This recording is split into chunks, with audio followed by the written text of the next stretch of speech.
Nabari, the hosted Jupyter Hub. So a good chunk of people, and then people who are going to use something else, whether that's their laptop or their own Jupyter Hub. Okay, cool. So I'm definitely going to try to make sure we allot some time to making sure everyone has it set up and installed. But I'm going to run through what it looks like on Nabari. I'm going to tell the people who are running on their own thing to follow those instructions to either pip install or conda install in their environment. And then I'll show you all where to download all of the Jupyter notebooks we're going to use today. And then we'll all try to run one notebook and we'll be good to go. But perhaps while people are pip installing, getting Nabari loaded, because I know it can take a few minutes to load up an instance, I'll give a little bit of background on PyVista. So PyVista is a 3D visualization library built on top of VTK. VTK is the visualization toolkit. If you're in our tutorial docs, you can follow this link and learn a bit more about the underlying VTK software. But it's a really, really robust and powerful and well-established library or framework, really, for 3D visualization that's been around for nearly 30 years. It's maintained it's created, maintained, and developed by Kitware. Jaswant, who's here today, is from Kitware. I previously was employed by Kitware. But yeah, and so going back to the tutorial content, PyVista's whole goal is to take this really robust 3D visualization framework that is VTK and make it a bit more approachable. So VTK, it's 30 years old, it's written in C++, it has a very C++-like API. It's a bit clunky to use if you're coming from the world of Python and you're familiar with libraries like Pandas and NumPy.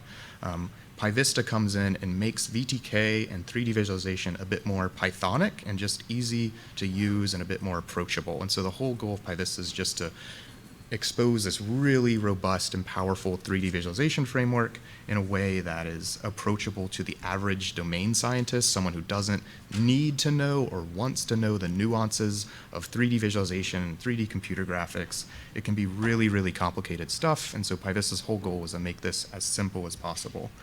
A brief history of the project. Again, this is while y'all are pip installing PyVista, conda installing, or launching Nabari. It was originally created by Alex Kaczynski back in 2016 as sort of a supporting library for some commercial software he was building, where he needed to use VTK, the visualization toolkit for 3D visualization, in a commercial suite, but was finding it really, really hard to do, and he was repeating a lot of the same design patterns over and over again. And so he sort of started working on, we called it VTKI at the time, which is the interface to VTK, just to sort of simplify, come up with some scripts really to streamline using VTK in Python. And then I joined the project shortly after, because I was doing something really similar in some of my graduate school research, where I was using VTK and ParaView for a lot of 3D visualization to create reproducible figures, found myself scripting a lot of the same features and functionality over and over again, and found Alex's repository on GitHub. We both started contributing to the same code base, and then PyVista was born and first published on PyPy in 2019. We published a paper shortly after in the Journal of Open Source Software about PyVista, just sort of a high level. Y'all can go to all these links and find the repository itself on GitHub. You can find links to Alex and the Fimore software. You can find the paper here. And then, yeah, as of 2024, I think we have over 150 contributors to PyVista, 2,500 stars. I think GitHub is tracking us being used by nearly 2.8 thousand libraries, examples, or just other repositories that have a direct link back to PyVista as a dependency. And then over the last few years, the functionality has been greatly expanded by a number of contributors, especially Tetsu, who's here today, Andres Steek, Matthew Flam, and many others. So we're super grateful for all of those open source contributors. Really, it's been a community effort. Alex and I sort of started the project, and it amazes us how much it's grown and how many people have been able to contribute and get up to speed and become core maintainers in a matter of no time. So if you're inspired today, definitely check us out on GitHub, and if there's a feature you want to expose, we've tried to make contributing as simple as possible. So don't be afraid to open your first pull request or contribute to PyVista. And then the ecosystem around PyVista's also got a lot of traction. So we built PyVista, or Alex really focused on building PyVista as a supporting library for some commercial software with the intent of we're going to be using this code for lots of other projects we're working on and lots of other software suites. And so we wanted it to be a bit of a supporting module or supporting library. And so it's always been intended to be used that way, where you have some domain-specific software and you want to do 3D visualization. And so PyVista is this abstract, really clean and easy way to do 3D visualization across the board. And so there's a large ecosystem of projects now that use PyVista as a supporting library for 3D visualization. Bill is going to talk later today about GeoVista, which is a cartographic rendering library specifically for looking at large global data sets. Bill will give you the better elevator pitch than I, but there's a number of open source projects all around it, and we'll have a whole section dedicated to going over many of those, which might be more relevant to y'all if you're working in finite element analysis, geophysics, or large global data sets, climatology. There might be an ecosystem project that leverages PyVista specifically for you, working with specific data formats, those sorts of things. So who's PyVista for? We really tried to make it for anyone who wants to visualize 3D scientific data. If you're on the tutorial site right now, there's a link to this PyVista user stories GitHub discussion. It's just sort of a place where we've asked people in the community to post what they've been up to with PyVista and different software they've been building, how it's impacted their research, those sorts of things. There's a number of testimonials here, and I think a few cool screenshots, something to go peruse if you're interested, and just see all the different things that are possible in the ecosystem. And so I guess at this time, I'll give this bit of motivation, this last bit, and then I'll switch to making sure we're all installed and ready to go.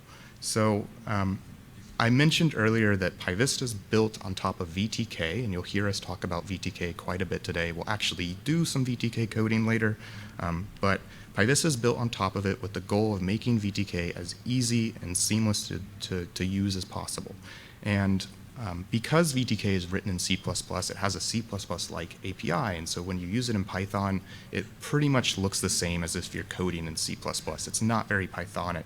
It becomes very, very verbose just to perform rather simple routine operations. And so on the left here, there's a code snippet, and I don't recommend trying to run this code snippet because it definitely will not work on Jupyter Hub because it tries to instantiate a new GUI window on your desktop. So it won't work on Jupyter Hub. If you run this in a standard Python script on your laptop, it might work. But the whole point we're trying to drive home here is that we're sort of performing two tasks here, two operations. We're loading some data from an STL file, that's a common format for triangulated meshes, and then we just want to view it. We just want to plot it, see it in 3D. And so it's like two conceptual operations. If you're coming from the world of NumPy and pandas and the general Python data science ecosystem, you would expect that to be some sort of read function. Like in pandas, there's a read CSV, and you pass it some keyword arguments to control how it's reading it. And then there's like a dataframe.plot to plot a 2D plot of some of the tables in your data frame. And so in PyVista, it's very similar. We have a whole bunch of read functions that you can just call to read pretty much any format that we support, and I can go into formats we support later, but quite a wide range. And then we can say mesh, and so the read functions will hand back this mesh object, and we'll talk about what a mesh is later, but it's just a representation of spatial data.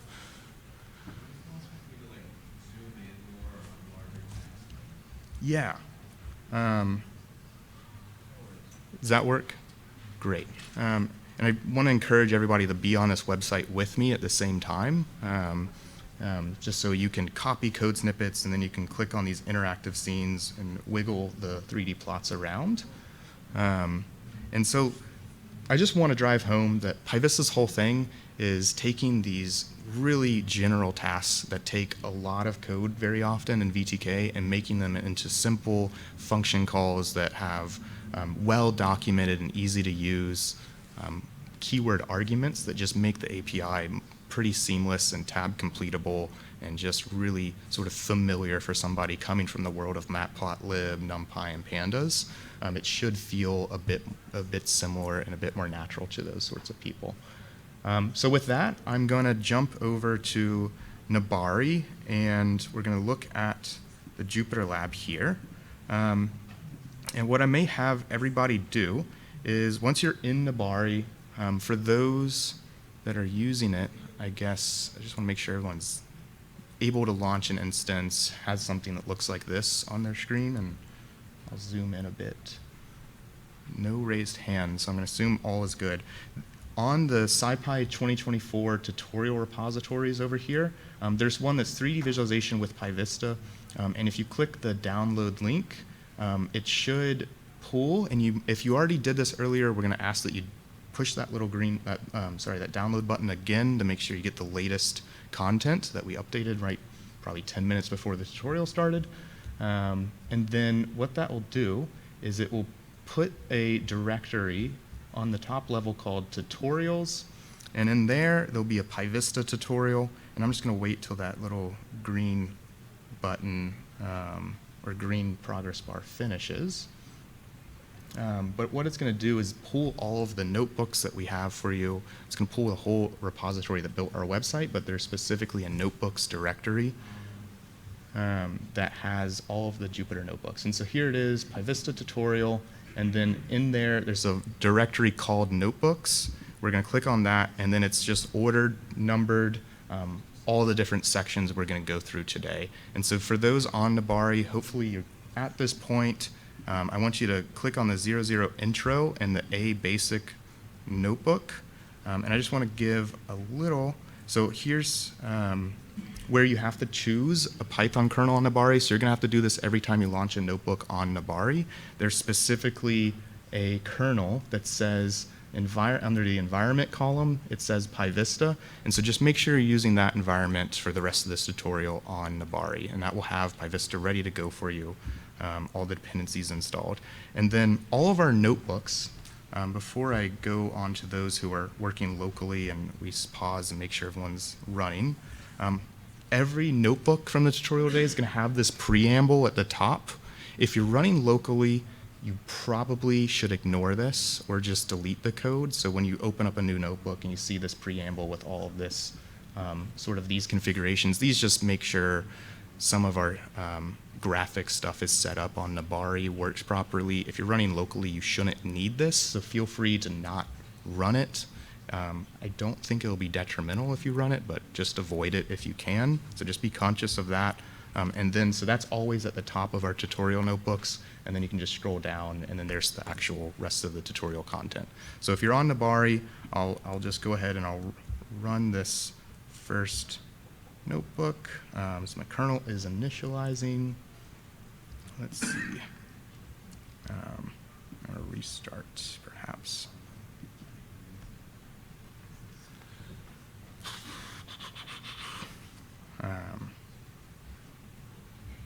Not sure what's going on. Gotta love live demos, choosing just the right time to behave weird. But I'm going to run all of my tutorial notebooks locally on my laptop, and so that's what this is going to look like. And so I'm running locally, so I'm just going to hit escape DD, and that deletes that top cell, and then I can come down here, and I can just run this notebook and get a 3D plot. So I want to make sure everybody runs that notebook under the 00 intro section and gets something that looks like this with a whole lot of little subfigures of different geometries. Cool. Can I get a raise of hands of who's having trouble? We're running on our own laptop, or do we get the repository we need? Yeah, so if you're running on your own laptop, sorry, I skipped over that part. There's on the tutorial website, if you click on, so PyVista tutorial on the top of the navigation bar, and then there's a button here that says download the tutorial Jupyter notebooks.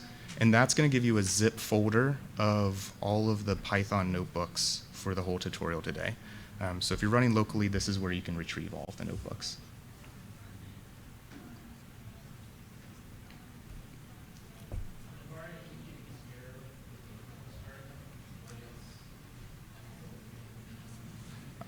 I think I was just running into that a moment ago.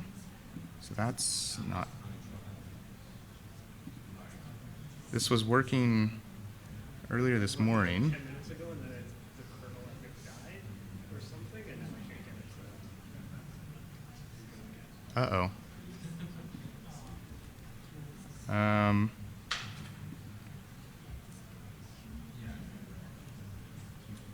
I'm going to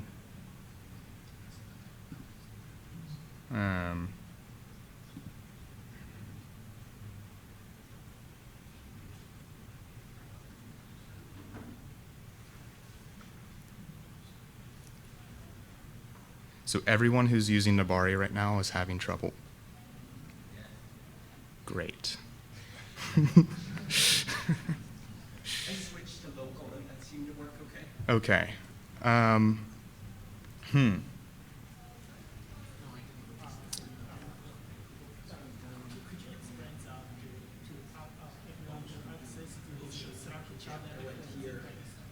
Oh, yeah.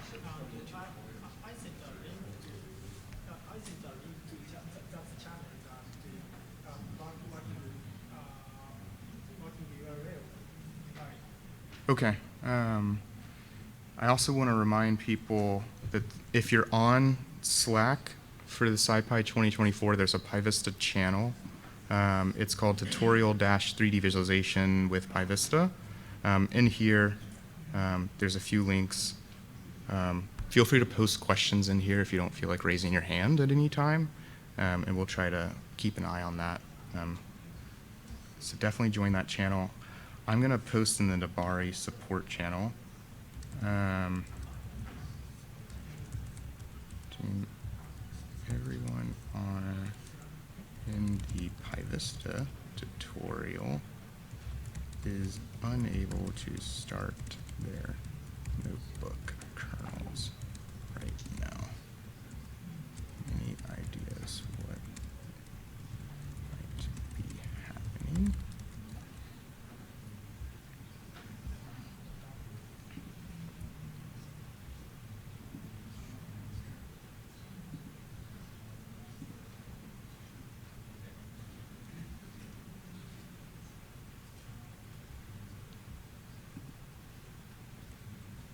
Oh, and my whole Nabari server died.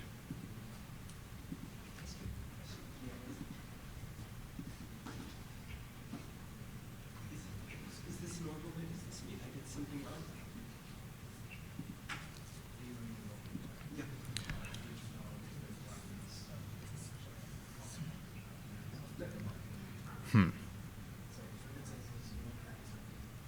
Okay, no, I probably did not install it.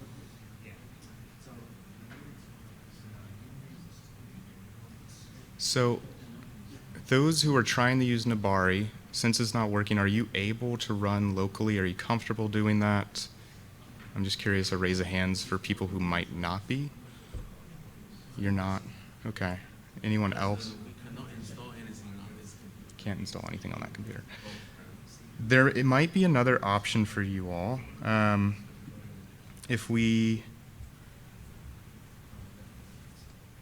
I think we have a My Binder set up for this repository. And I'm going to post a link. So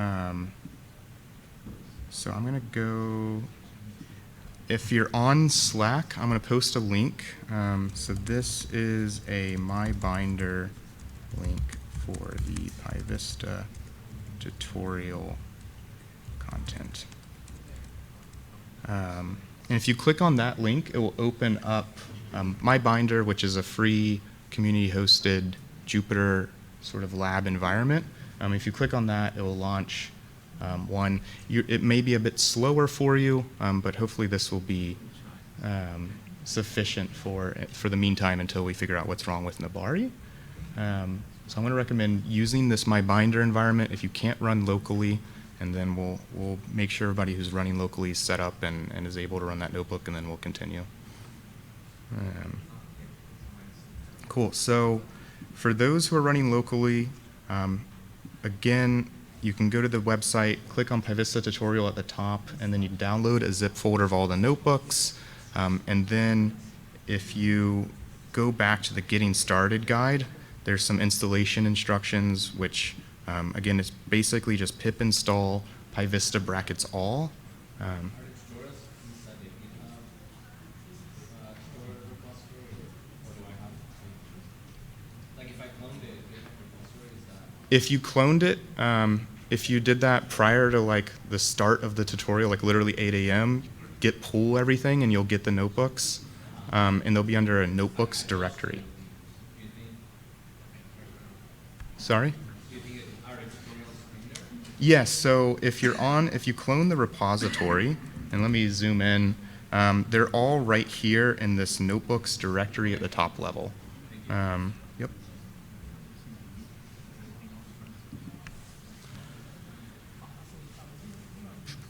So I guess at this point, I want to make sure everyone has the notebooks. Those who are running locally have this installed.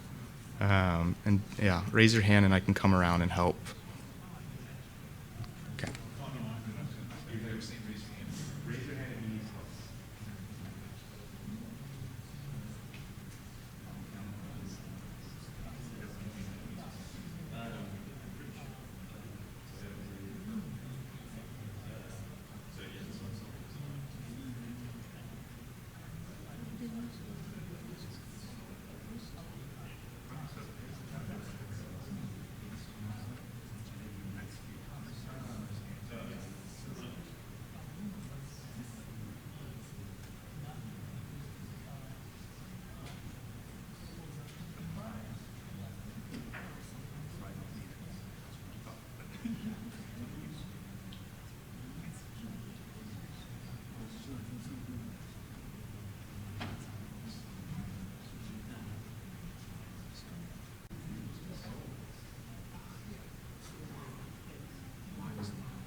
this a better one?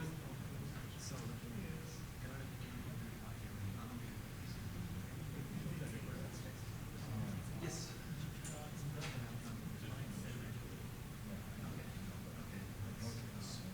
Should I add something to it?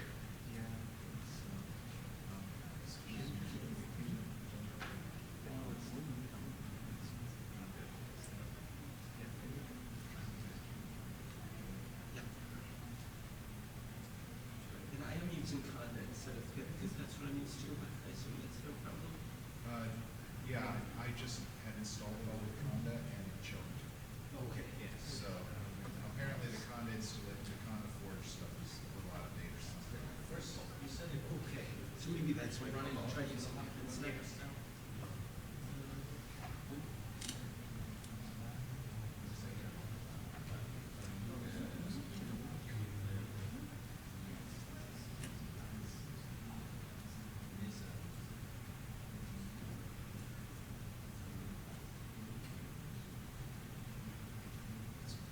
It's going to take minutes. But I can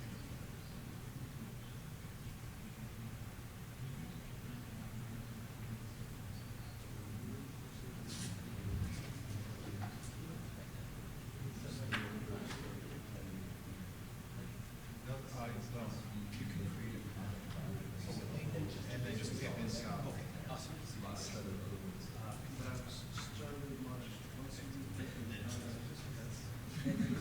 Yeah. That's okay, as long as I'm only breaking this one. Exactly. Makes a match all the time. I've been smoking all my life. Conda, that's where it is. Back, just keep going till it hurts. You will have to give it a package because to create a Conda environment, I think you actually have to give it a version of Python. So just give it a version of Python.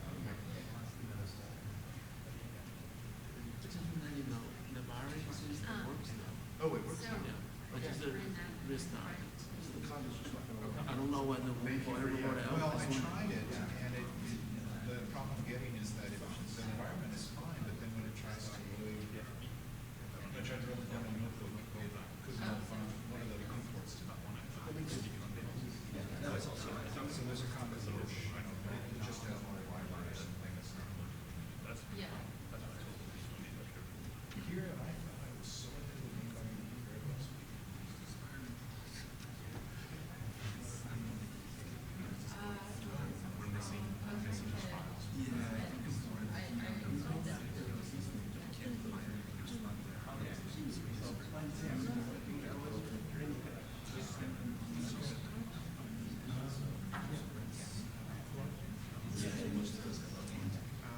We're fine.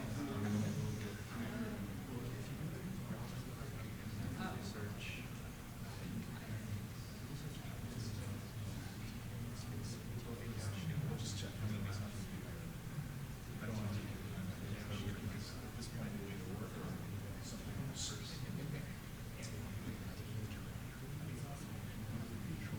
If it doesn't work, I'll let you know.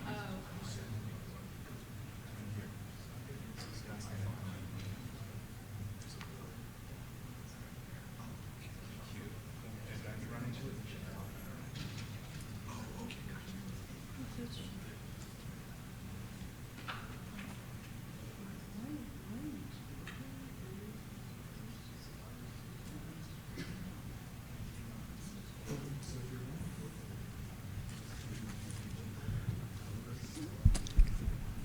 Sorry, if you have any question, please post it to the Slack channel. We can check it. Yeah, if you cannot ask. Yeah.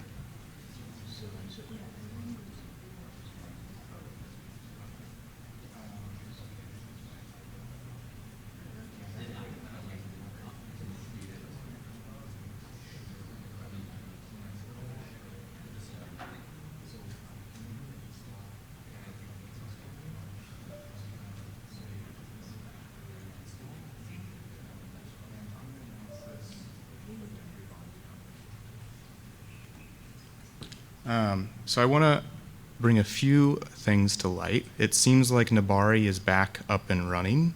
if you want to go back to trying that. At least we had some success there. And if you're installing locally, there's this command. It should be, and I'm going to put this in the Slack channel. It should be, instead of PyVista brackets all, it'll be PyVista in brackets all comma tram, T-R-A-M-E, and that will install all the dependencies you need, or a good chunk of them. Is there a preferred Python version? Anything above 3.9, so 3.9, 3.10, 3.11, all should be good to go.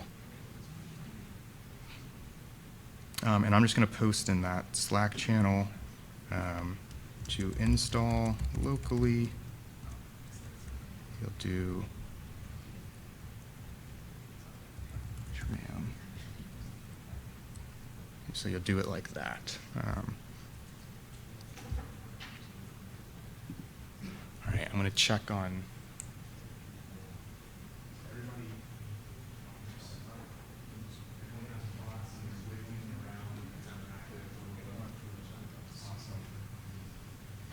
It wouldn't be a 3D visualization tutorial without spending, hey, under an hour getting everybody installed and running. So yeah, that is PyVista. Usually installing isn't always a pain, but it tends to be during workshops where you have a bunch of people in the room. So yeah, we can proceed with the rest of the tutorial content. Everybody has the notebooks, they're wiggling plots around. I'm just gonna, I suppose I'll just run through this really basic example and sort of give you a feel for what it's doing. Yeah, sorry, and yeah, please talk to me and tell me I'm not talking in the mic if I continue to do that. So in this notebook, all it's doing, and I kind of want to do a couple, yeah, okay, so what we're doing here, we just import PyVista and we get PyVista as PV. That's sort of the standard in all of our examples. We'll always import PyVista as PV, just akin to how in NumPy you see import NumPy as NP. We tend to use that nomenclature. And then the next line here is just creating a few different geometric objects. And so PyVista, it creates a way to represent all of your spatial data objects and your meshes and different data structures. I'm going to go over the different data structures later, but for now, like, we're just going to look at some really simple geometry, and PyVista creates, so there's these functions in PyVista that will create all kinds of basic geometry for you, and you can pass different keyword arguments to them, and you can do Shift-Tab on Jupyter Hub to see, the different options you have, so you can translate it in space, give it, different lengths, and you can create all sorts of geometries, combine them. And so this example is just like sort of our hello world, just create some basic geometries and plot them. And then the other sort of common sort of syntax or API language that we use in PyVista is in PyVista, we have basically meshes, which are going to be the data structures that represent your spatial data, and then there's this plotter object. And the plotter you can think of as just a 3D scene. It is our environment where we're going to be visualizing any different 3D mesh. And you can have many different plotters, so you can have as many plotters as you want in one notebook. But what you'll see is very often this PL or P equals PV.plotter, and that's just instantiating the 3D scene. And so then you have a reference to this scene where you're going to add different meshes to it, change how the display parameters of the scene, do all sorts of things like that.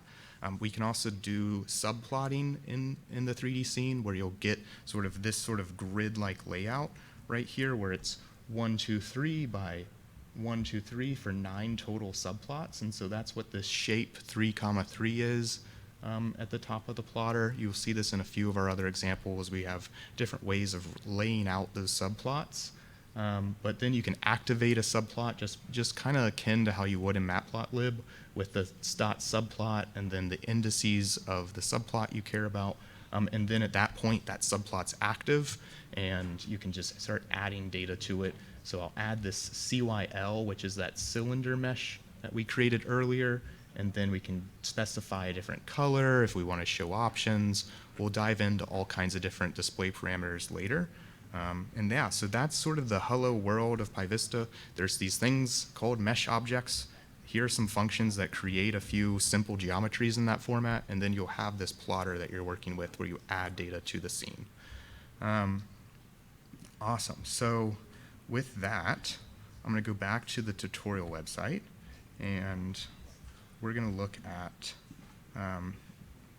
using PyVista in Jupyter. And I think, Tetsu, you're going to talk for a few minutes about, about using PyVista in Jupyter and how we have these interactive plots, and just make sure, and I'll be walking around the room if anyone else has questions.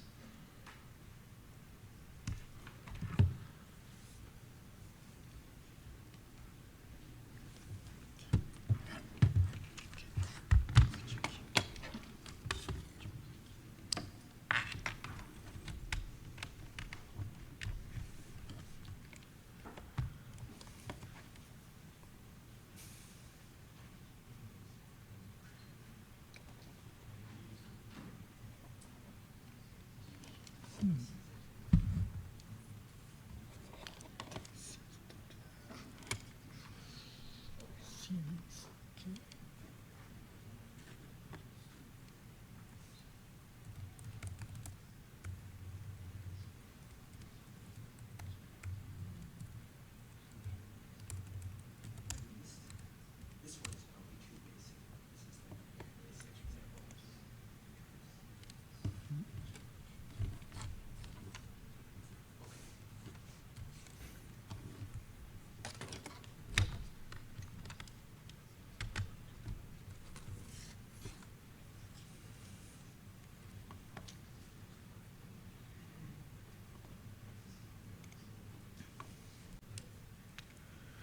Okay, in this section, I will explain about the how to use PyVista in Jupyter Lab.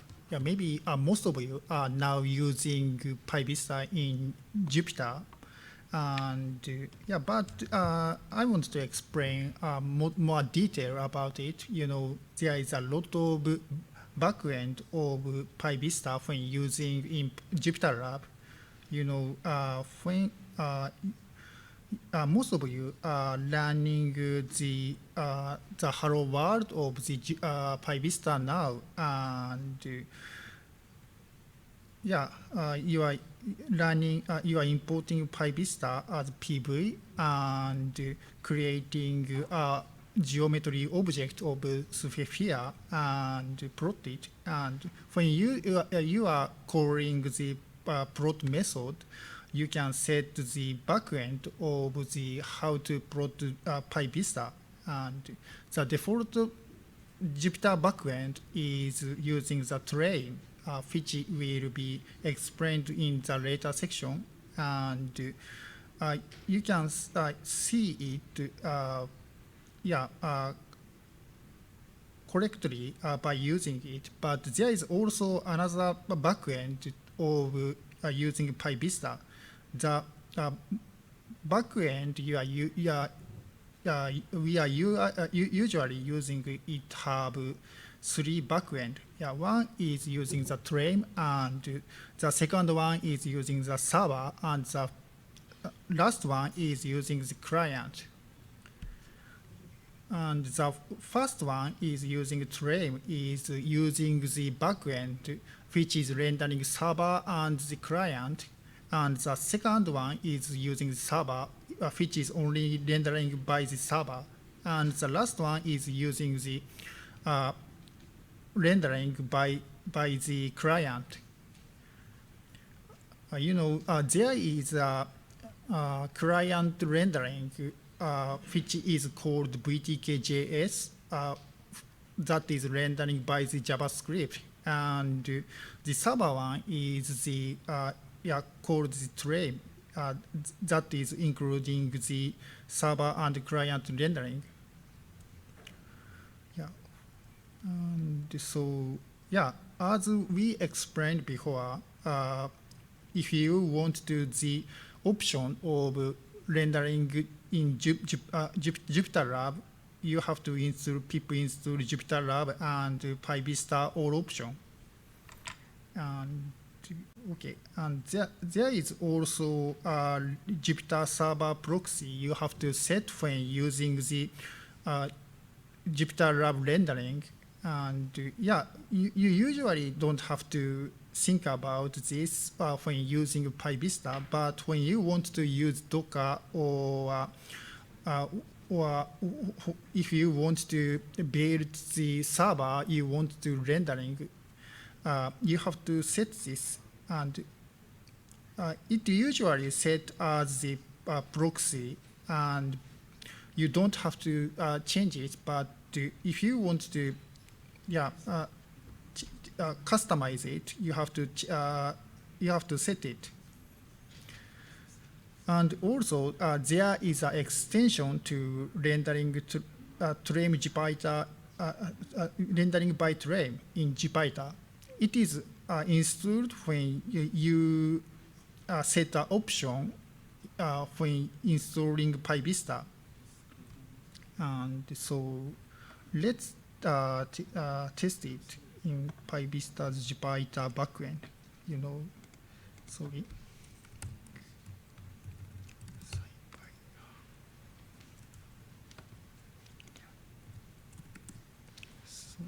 Sorry, I don't use Nebari. I will use it in the local.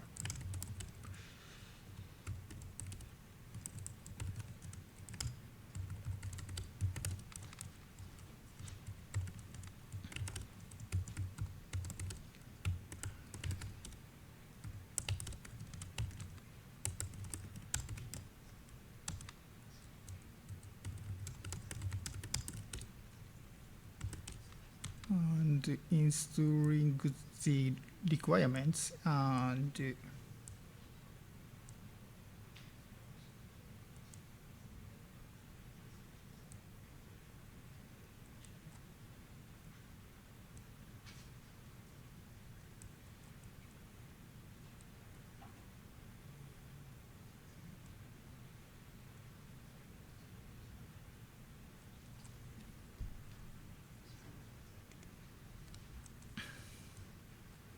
okay, now I install it and running Jupyter Lab. And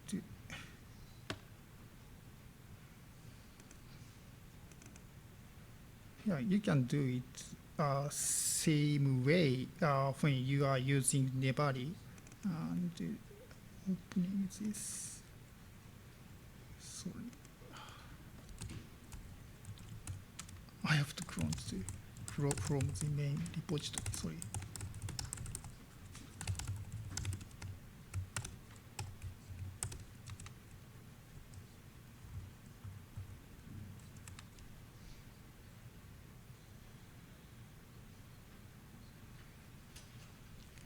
Okay, cool.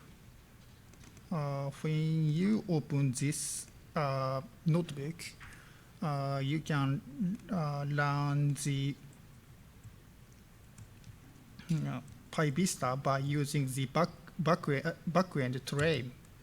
And if you run this, there is a plotting of the PyVista, and you know that there is a button the top of the rendering, and it says that this icon is the button to set the toggle rendering mode to remote. And if you click this button, it switches to the local rendering mode. Okay, and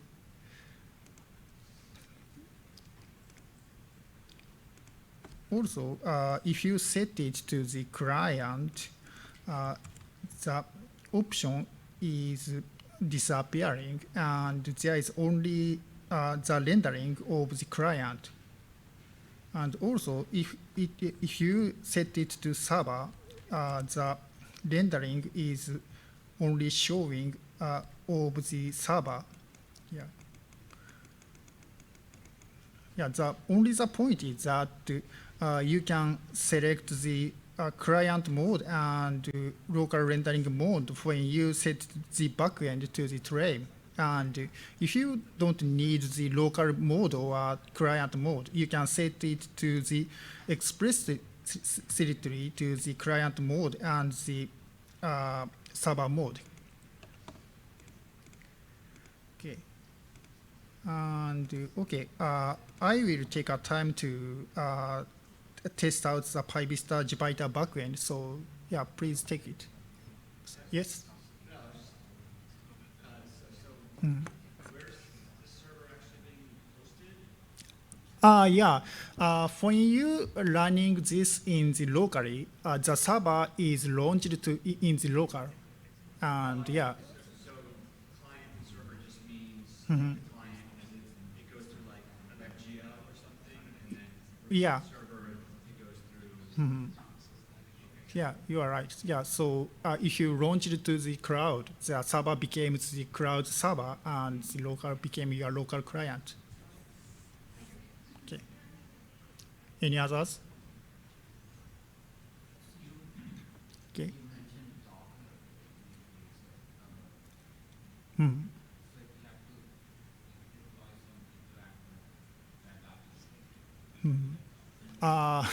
Sorry, I don't know a lot about the Docker one.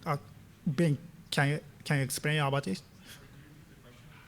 I was just curious, let's say I have a visualization like PA using PyVista,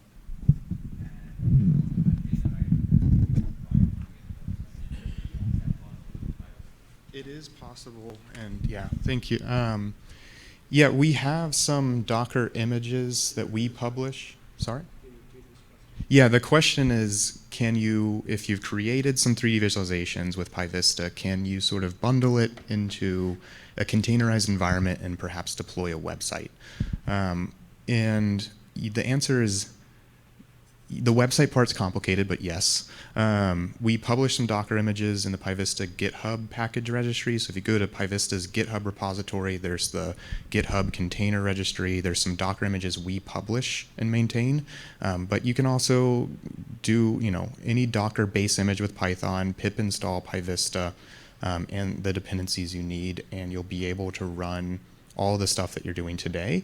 You may have some fun with making sure you have the right graphics drivers in that Docker environment. Again, that's why we publish some Docker images, so you can go look at what we've done to enable that. There's also some special flavors or variants of VTK specifically that Kitware publishes and maintains that helps bundle some of those graphics dependencies. There's a number of docs on this in the PyVista documentation. The gist is, like, once you get to containerizing and hosting on the web, it just gets fun and complicated, but it is very possible, and we have lots of examples. And then specifically, if you want to host a website, so like the notebooks that you're using today, and like Tetsu just went over the Jupyter backend, what you're seeing there is running in a browser, right? There just has to be some remote server somewhere. For Nabari, that's the Nabari computing environment. For your local laptop, that's just some thread on your local system. And so you could host that server on any cloud resource and connect to it if you expose the right ports and do all that web fun and proxying.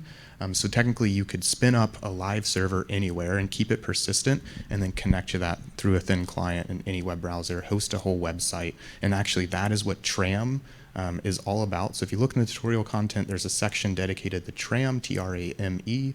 Jaswant's going to go over that later today, and you will create your own app, like your own web application with 3D visualization front and center. So we'll go over that. The actual deployment and bundling of that, we're not going to go over today just because it's a lot more involved. Yeah, hopefully that answers your question. Thank you. Okay, so we'll take a time to have tested about the backend mode. Please go to the notebook. This one, the test Jupyter backend one. I am searching it. This one. Yeah, if you go to the notebook path, there is a 00 Jupyter directory, and there is a notebook of which is named the Jupyter IPython notebook. So please go to this directory and run this notebook and check the backend. Okay. Oops.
If anyone cannot run this notebook, please raise your hand. Okay, yeah.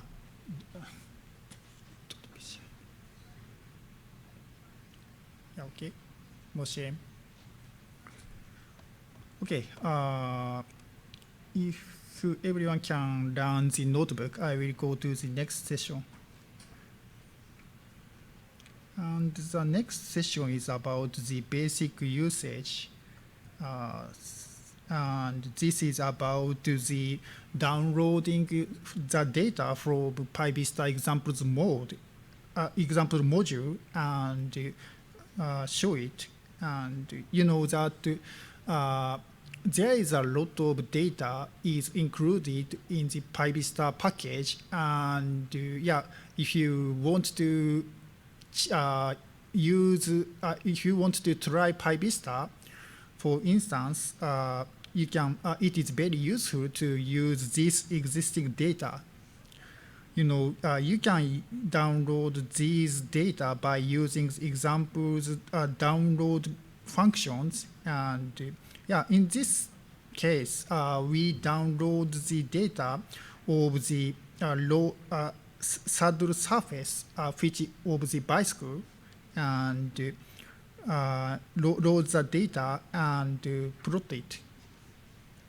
Yeah. And also there is data which is called image data.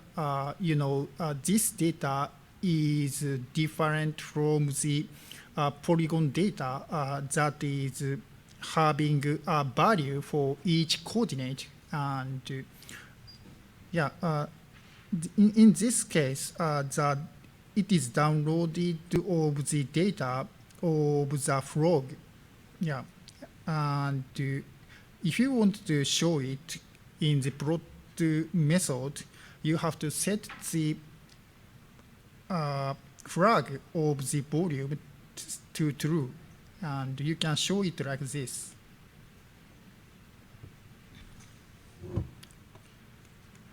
Sorry. Yeah. You know that this data is only the value for each coordinate. You have to show the value surface by setting it to setting the volume true. Yeah.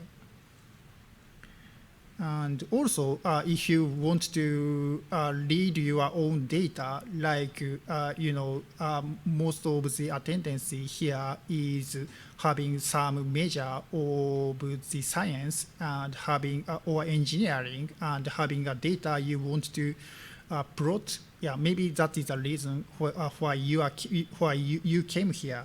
And yeah, if you want to read that data and show it, you can read it by using read function and plot it like what we did in the example data. Yeah, this is an example of the iron plot. I don't know a lot about it, but I guess that it is the module of the iron. And you can show it like this and showing the volume of the 3D. Okay. And okay. And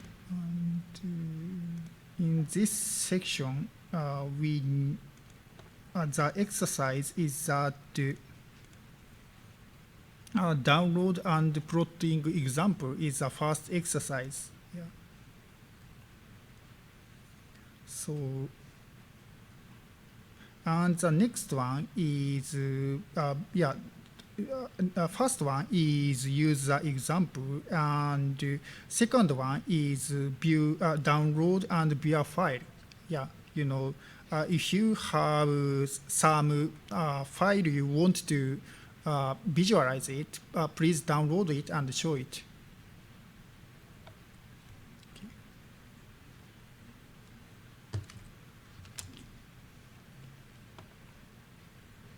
So yeah.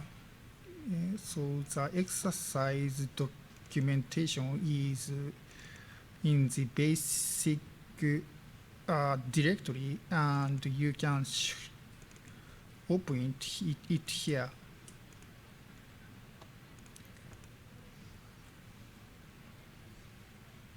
So yeah, so.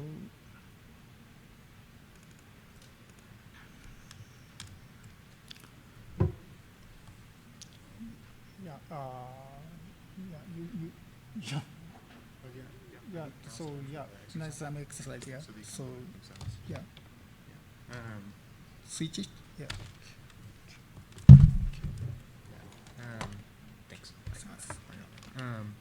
Yeah, so at this point, I think we've laid out the tutorial content. So there's these lesson notebooks where we sort of overview sort of what we want sort of the take-home message to be, and then there's a few exercise notebooks that accompany them. And the sort of point here, the goal here is we'll go over sort of the lesson, and then you can get your hands on and look at those exercise notebooks. And let me just go back to the website real quick, because we provide, like, you know, it's kind of like you're in grade school and there's fill in the blank, and then we provide the solutions as well. So if you go to the basic usage section on the docs, and this is in the notebooks example, you scroll all the way to the bottom. Yeah, so the lesson material, so there's 3 notebooks for this section, the lesson material, then there's an exercise, and then there's the solutions to those exercises. And so if we look on our Jupyter Hub where we have all of our notebooks, and we look at basic usage, yeah, so at this point, kind of just everyone go through this notebook and try to fill in the blanks, and raise your hand if you have questions. We'll come around and help you figure out what you're doing. I also want to note, I put a link in the Slack channel to a data file that's missing, where you can download it. It's the Iron Pot data file. If you run into that, that's where you can find that data file. And there's many other files in that repository, the whole bunch of VTK files and files with other extensions. You can download any of those, and you can say pyvista.read to read those. So if you have other files of your own, or you want to download some of the other examples there, feel free to do that and mess around with the file I/O. But yeah, raise your hand and we'll come around and help people through these exercises.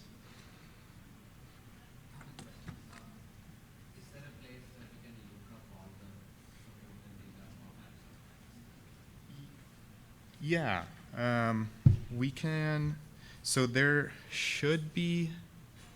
I'm trying. It is in our documentation. There's 2 sort of routes for reading data in PyVista, or there's a few routes, but 2 main ones for reading from files. So there's this pyvista.read function, which will automatically check the extension with a whole bunch of registered ones. I think we have a page in our docs that outlines all the different extensions, but one helpful resource is if you know the library Mesh.io, and if you can just Google like Python Mesh.io, and you'll find its GitHub repository, and they have a list of all their formats. So we use Mesh.io for a lot of file I/O, and we also use VTK, the C++ library, for its file I/O, which supports a wide range of formats. VTK formats being the main one, and then STL, PLY, OBJ.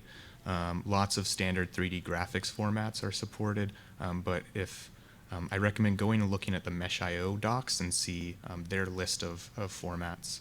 And then, if nothing else, just try pyvista.read and pass it the file and see if it figures it out. And if it doesn't, then if you have an example today, I'd be happy to help. Or you can raise an issue on the GitHub, and I'm sure someone knows a way to read it. Well, yeah, I'm thinking about some data set that's not necessarily mesh. Let's see if I can generate volumetric data, stuff. Yeah, in the next section, I think I'm going to go over, so like how to create from NumPy arrays and things like that. Yep, so if you don't have a file, we'll also show how to like take a 3D NumPy array and make a volume, or take a NumPy array of points and make a point cloud and things like that.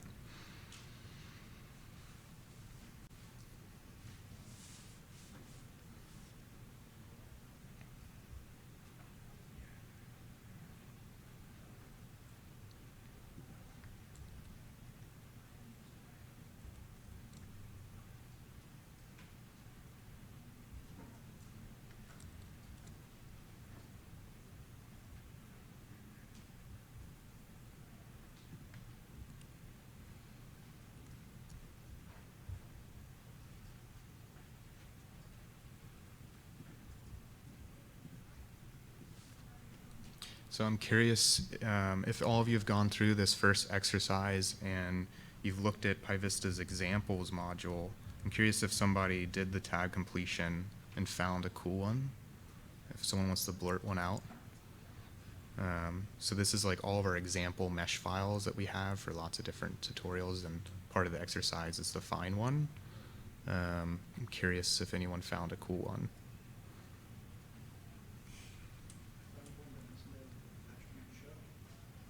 Has no attribute show. That is good, because there is no attribute show. Because if you're trying to plot it, the attributes .plot on the mesh itself, and so you can say mesh.plot to show the 3D viz of it. And I guess, yeah, I'm curious where you ran into that error. Or what was the example one you downloaded?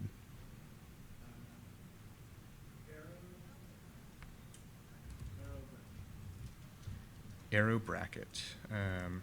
Okay, and so I'm going to say mesh equals, hopefully everyone can read the tiny screen. So mesh equals examples.download arrow bracket, and then I'll just say mesh here to add a little representation. So we get an unstructured grid. It has 117,000 points in it, 187,000, or sorry, I got that backwards, 117,000 points or cells, and 180,000 points. And then what we can do if we want to show that is we can then say, because I called it that mesh object, I assigned it, mesh equals that download. So I say mesh equals, and then I can just say mesh dot plot, and that will create a 3D rendering of it, and then you can interact with it. It'll look something like that.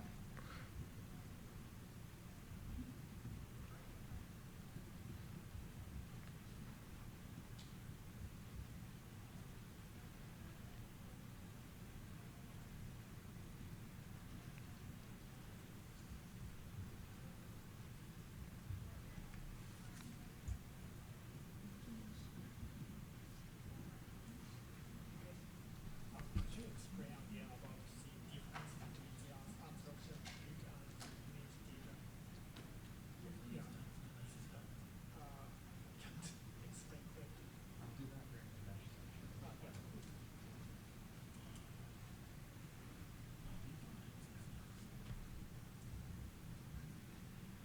Okay. I'm going to assume everyone's had a chance to go through the examples, go through that exercise, play around with the examples downloads module, and we're going to go on to the next section here, which is the... So I wasn't sure what to ask now, but are all examples plotable? Sorry? Are all the examples plotable?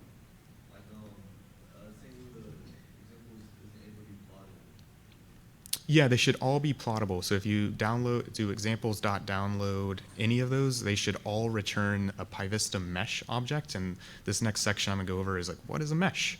And all of those should have a dot plot method on it. And you just dot plot and it will show it in a scene. And that dot plot method that's bound to every mesh instance is just a thin wrapper that basically just says, okay, instantiate a PyVista plotter, add this mesh to that plotter, and then call plotter.show.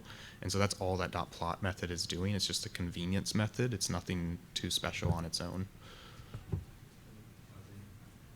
Cool. So at this point, I want to go back to the website, and we do PyVista tutorial, and there's a what is a mesh section, and this should be, I think if you're looking at the notebooks, it should be 02 underscore mesh. And the first notebook here is the A underscore lesson overview. So feel free to pull this notebook up. I'm going to run through this code in a moment here, but first I kind of just want to start on the website just to help me remember what I'm talking about. So yeah, I'll make sure, does anyone have any lingering questions before I jump into what a mesh is? And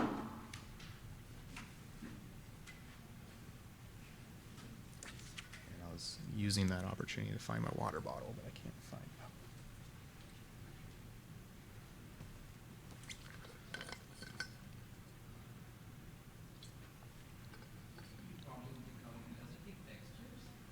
It does. We may get to that in the next section after this what is a mesh. But yeah, their textures are well supported. The hard part with texturing is applying texture coordinates so you know how to sort of overlay your texture on the mesh. We might have some in the plotting options and animation section. I think there might be an example. If not, you can go to PyVista's documentation website and just search for texture, and there should be a few examples there. So with that, I'll get started on this what is a mesh section. So in PyVista, we take any spatially referenced data set and we pretty much just call it a mesh. And it's just some sort of geometrical representation of a surface or a volume in 3D space. You know, there are distinctions between like what's a mesh and what's a grid and what's a volume. In PyVista, we just call everything meshes because it's easy that way, and we've abstracted the API so that they're all treated the same. And so just all 3D data that you want to visualize here today is a mesh.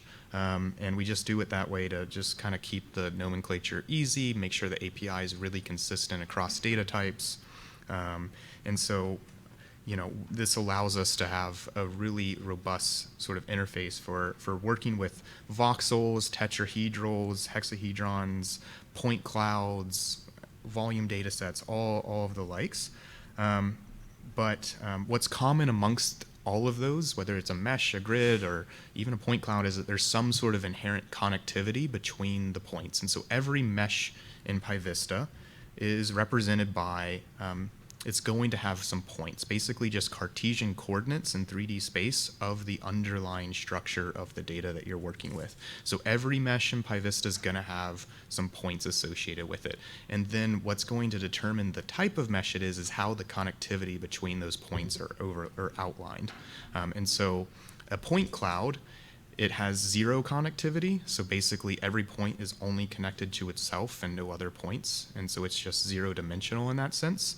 And so in this section, if you're looking at the code notebooks, there's a snippet here where we're going to take a NumPy array and create a PyVista polydata object. And the polydata is a mesh type in PyVista and in VTK that's used to represent zero-dimensional, one-dimensional, and even some two-dimensional cell connectivity geometries.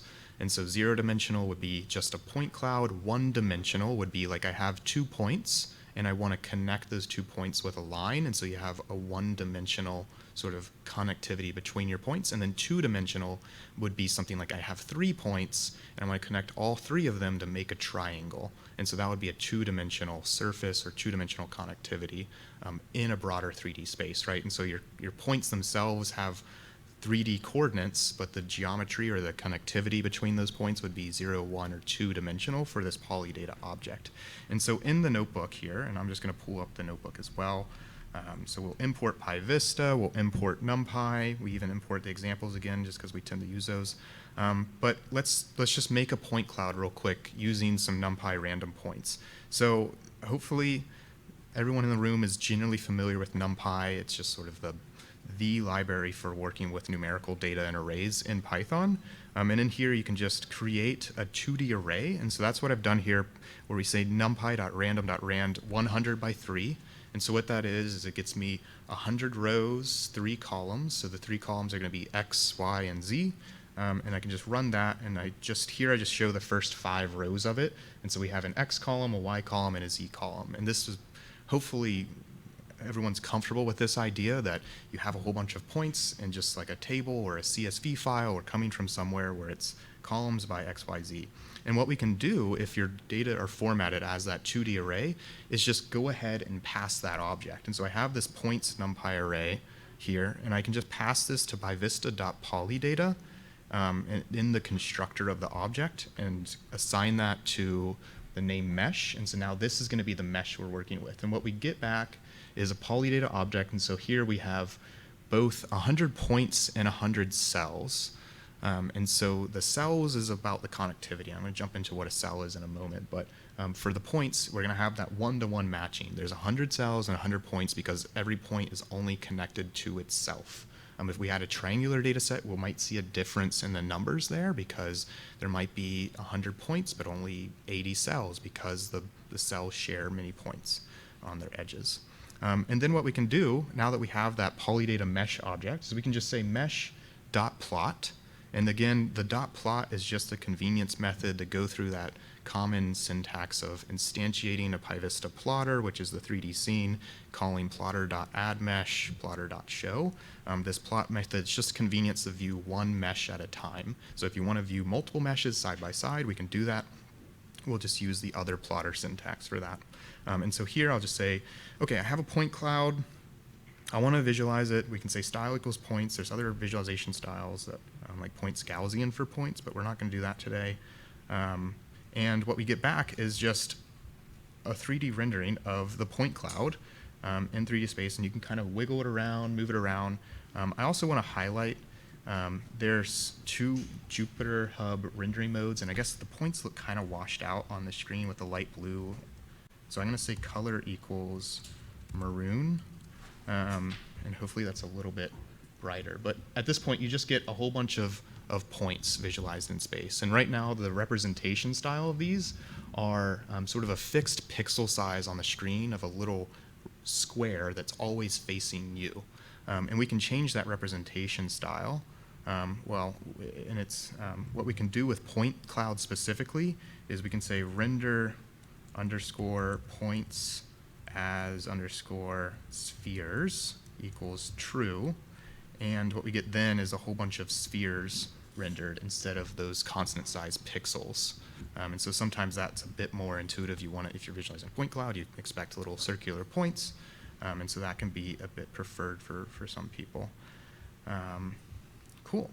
So yeah, that's a point cloud. That's like the most basic 3D data you could possibly have, just a whole bunch of coordinates in 3D space. But the reality is almost the vast majority of 3D data are going to have some sort of connectivity between those points to define some sort of structure, to define the mesh or the volume itself. Sure? So once you've defined your polydata object off of the points, does it share the memory of the underlying NumPy array? Like, so can you go back and update it, or do you have to call a new polydata object?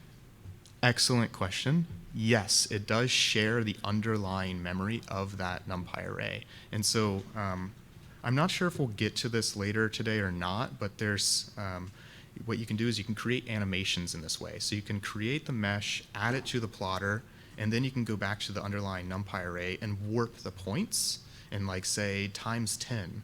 And I'll do that in a minute here. But it does share the underlying memory of that array, and so you can modify those in place, and they will update all the way into the 3D scene that you're visualizing in real time.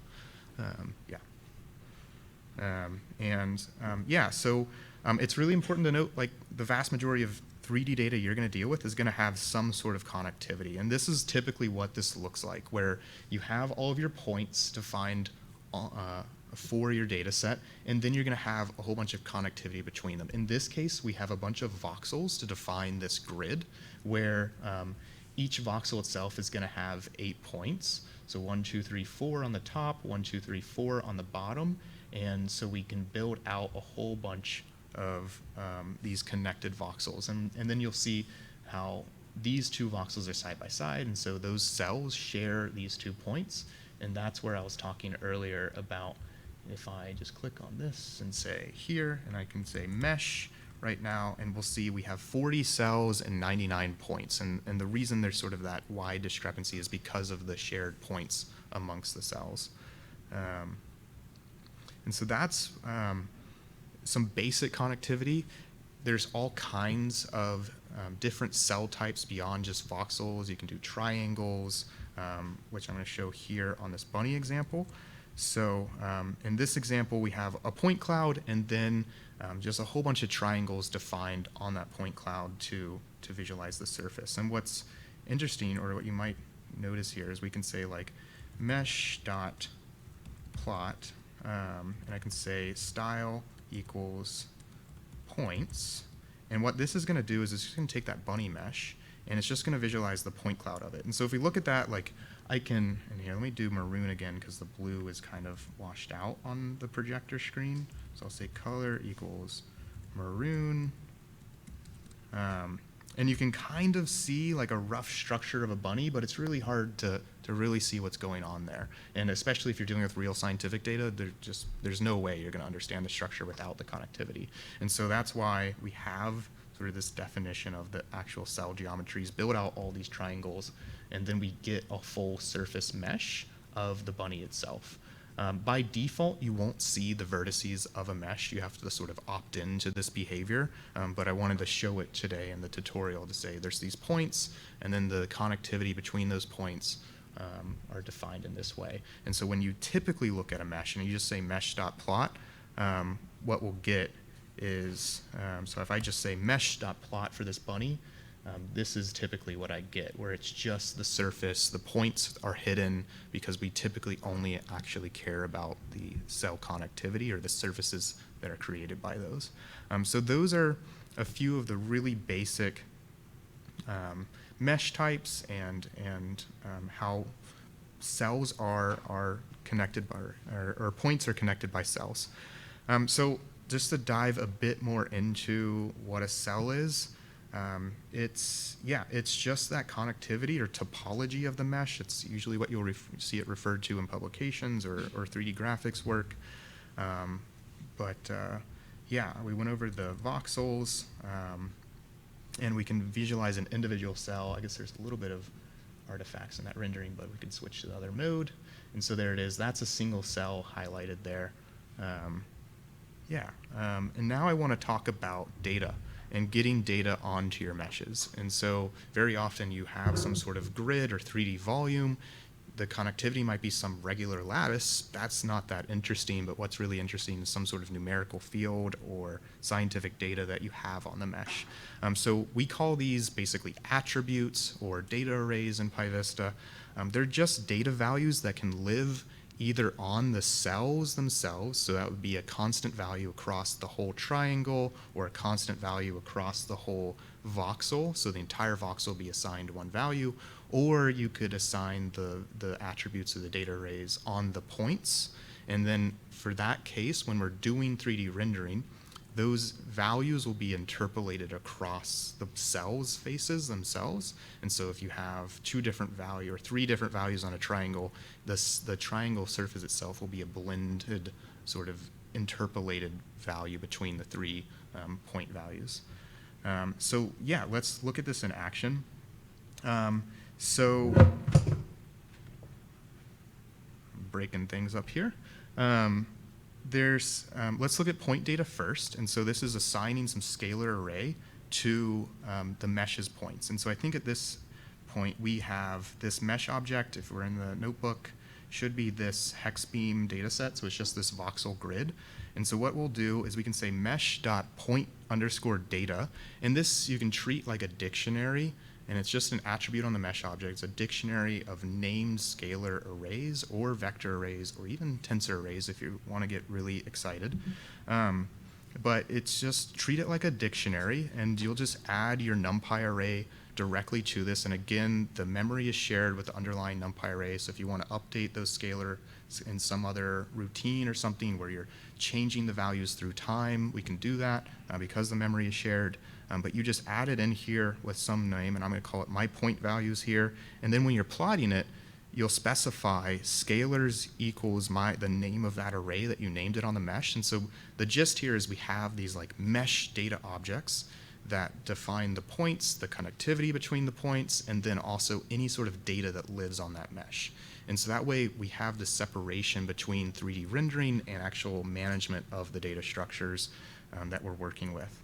And so here at this point, I can just hit run this cell, and all I did was I just did like numpy.arange, and it just iterated over all the points in the mesh in whatever order they were already in, and just added in, associated those values with each point. And then if I say scalars, we'll see I should get a little scalar here, scalar bar at the bottom that says my point values, and it just has mapped all of those values. And you'll see there's a bit of a gradient across some of the cell faces, especially on the ends here, where it goes from blue to green, and that's just because the actual data values are only defined at the vertices, and then we have to interpolate those scalar values across the cell face to create the visualization. And then I can show a bit about cell data. So it's the same thing here, just called cell_data instead of point_data. Same dictionary structure. Again, the arrays are shared in memory. And then we'll add some cell data values here. Again, just another NumPy array. Feel free to change that. The gist here, though, is so for the point data, the length of that array must match the length of the number of points in the mesh for point data, and then same for cells. So the length of the array here must match the number of cells, and that's why in here I say arange mesh.ncells. And so it has to be that one-to-one mapping, and it just matches whatever order the cells are defined in the mesh. It will match that one-to-one with the length of the NumPy array that's added.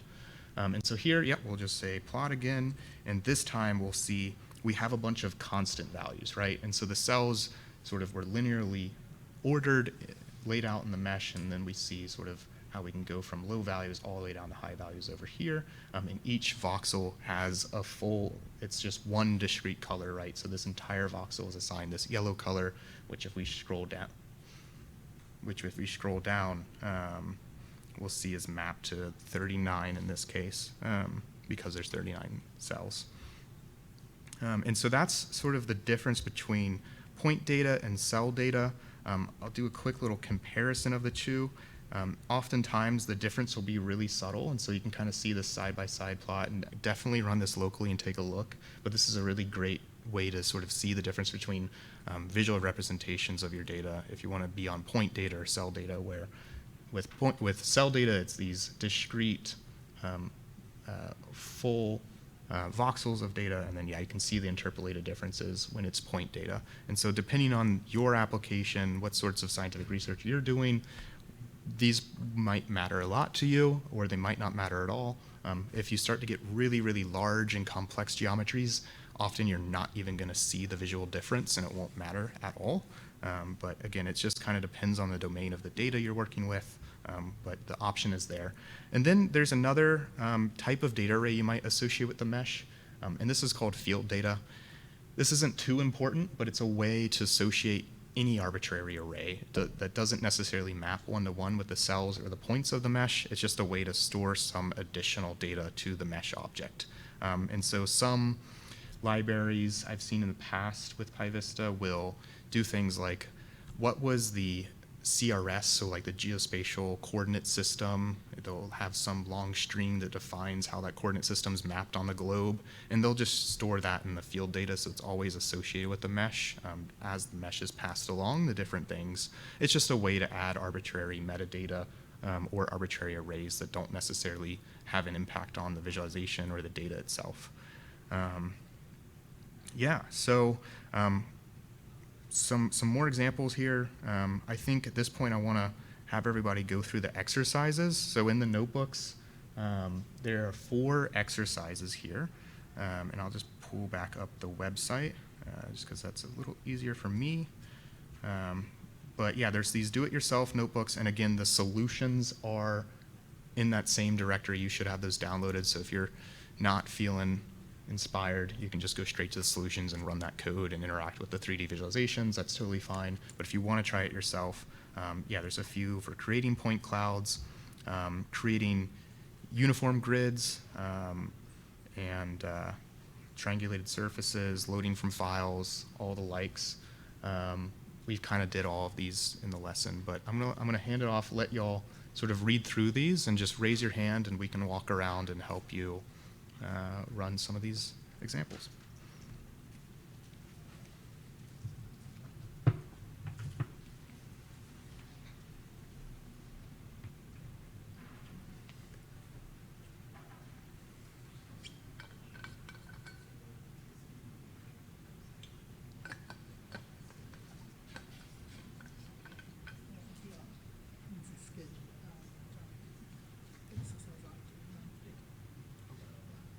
So we're a little early. We're ahead of schedule.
So I want to encourage you all to keep going through the exercises. We're going to have a break between now and about 9:55.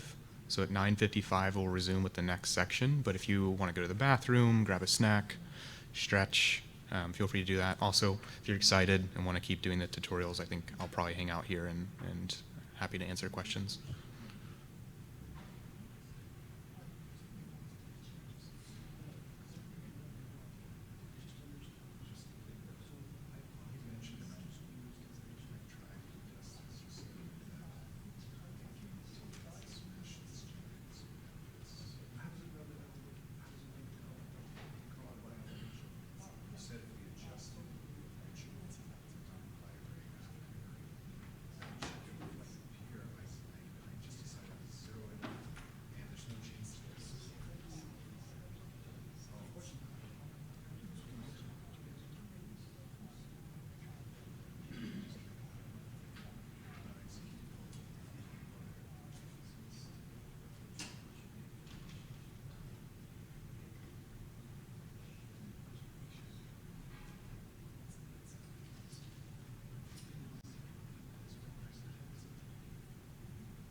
right, we'll get back to it.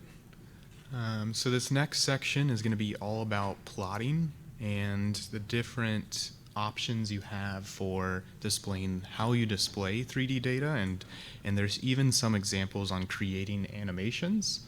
I'm not sure if we'll get to the animations part today. There's lots of examples in our PyVista's example gallery, so I kind of want to just make sure everybody goes to the tutorial site again, and there's this link here that will point you to PyVista's examples gallery, where we have what we think is truly a ton of different examples for visualizing all kinds of different data and changing how you display things. And there's a whole section dedicated to plotting in this examples gallery. And so you can go in here and find one that looks interesting and see all different ways of like changing how you map scalar arrays on the data, change the things like the color map, which I'm going to go over today, do things like showing the edges of your mesh, you know, picking elements in a scene where you might hover over something and figure out which cell or which point in the mesh is that, or what's the data value there, doing special rendering techniques like eye-dome lighting, creating animations, rotating meshes around in the scene, all sorts of really great stuff in here. So definitely go check out the main documentation website for all these different example galleries. And if you click on one of these, such as this color map choices one, it's in the same format that's on our website, where it's a Sphinx gallery example. You scroll all the way to the bottom, you can download the IPyMB. These are reproducible notebooks. These will definitely all work on their own, so feel free to go through the main documentation website and pull any of these examples you want today. But I'm going to go back to the tutorial content and focus on a few specific things around PyVista's plotting API. So when designing PyVista, we took a lot of inspiration from Matplotlib because it was sort of, you know, for years it's been like the de facto plotting library in Python, just hands down. There's tons of great other options, but the API that Matplotlib developed is just really robust. It's stood the test of time. It's really familiar. New Python users just get up and running with it really quickly. It's very similar to people who've worked in MATLAB before. And so we took a lot of inspiration from Matplotlib and tried to use a lot of the same sorts of plotting option names and configuration patterns and things like that. So today I'm just going to go over a few of the basics of like changing how meshes are displayed, how we can view the edges or nodes of a mesh, how we can label points in 3D space, create side-by-side comparisons of meshes, add some transparency to our elements, or mapping arrays as an opacity on a mesh. And so if you have some sort of array that represents something like an uncertainty metric or something like that, you can use that metric to apply a transparency and make the mesh a bit more transparent in regions that you're less sure about or have some sort of uncertainty metric. And so it might add a visual representation of that sort of information. Also adding textures or images that can be draped over a mesh. That's called texture mapping, if you're familiar with that terminology. Or we can use sophisticated rendering techniques like eye-dome lighting, which is like special lighting techniques that help us visualize things like point clouds in a way that's more, that adds a bit more depth perception to the scene, that makes a lot more sense for our eyes. Or other things like special rendering techniques that allow for better opacity layering. So that way, if you have many, many surfaces in your scene and they're all have some sort of opacity, we can properly sort of map through them. And so surfaces that are behind 100 opaque surfaces you might not actually see because you have all of these other surfaces in front of it. So the basis of this, if you're on the tutorial website, I'm going to sort of run through this guide here, but the same code snippets are, if you scroll down to the bottom, again, scroll all the way down to the bottom of this page. So we got a lot to go over today. All of this should be in the lesson overview notebook if you click on this and download it. And so this will be all the code that we're going to go over. So PyVista's plotting API, it's really data-centric. So we create this 3D scene with a PyVista plotter instance. And you're going to see the syntax repeated over and over again throughout the rest of the examples, where you instantiate this plotter. It can often be called P or PL, depending on who wrote the example. We have a few different conventions for that. Feel free to call it plotter if you want. It doesn't really matter. But that plotter is kind of like your matplotlib axis handle. It's the scene that you're working with, and it's where we're going to add all of our data. And so the rest of the API is very data-centric, where we're going to add data to the scene, and we're going to control how that individual piece of data is displayed. And so if you're running alongside in your notebook, here we'll create this PV wavelet. It's just a simple image data source. So it's a 3D volume of data with a nice wavelet pattern inside the volume. And we'll just instantiate our plotter, create the plotter, and then call p.addMesh to add that mesh to the scene.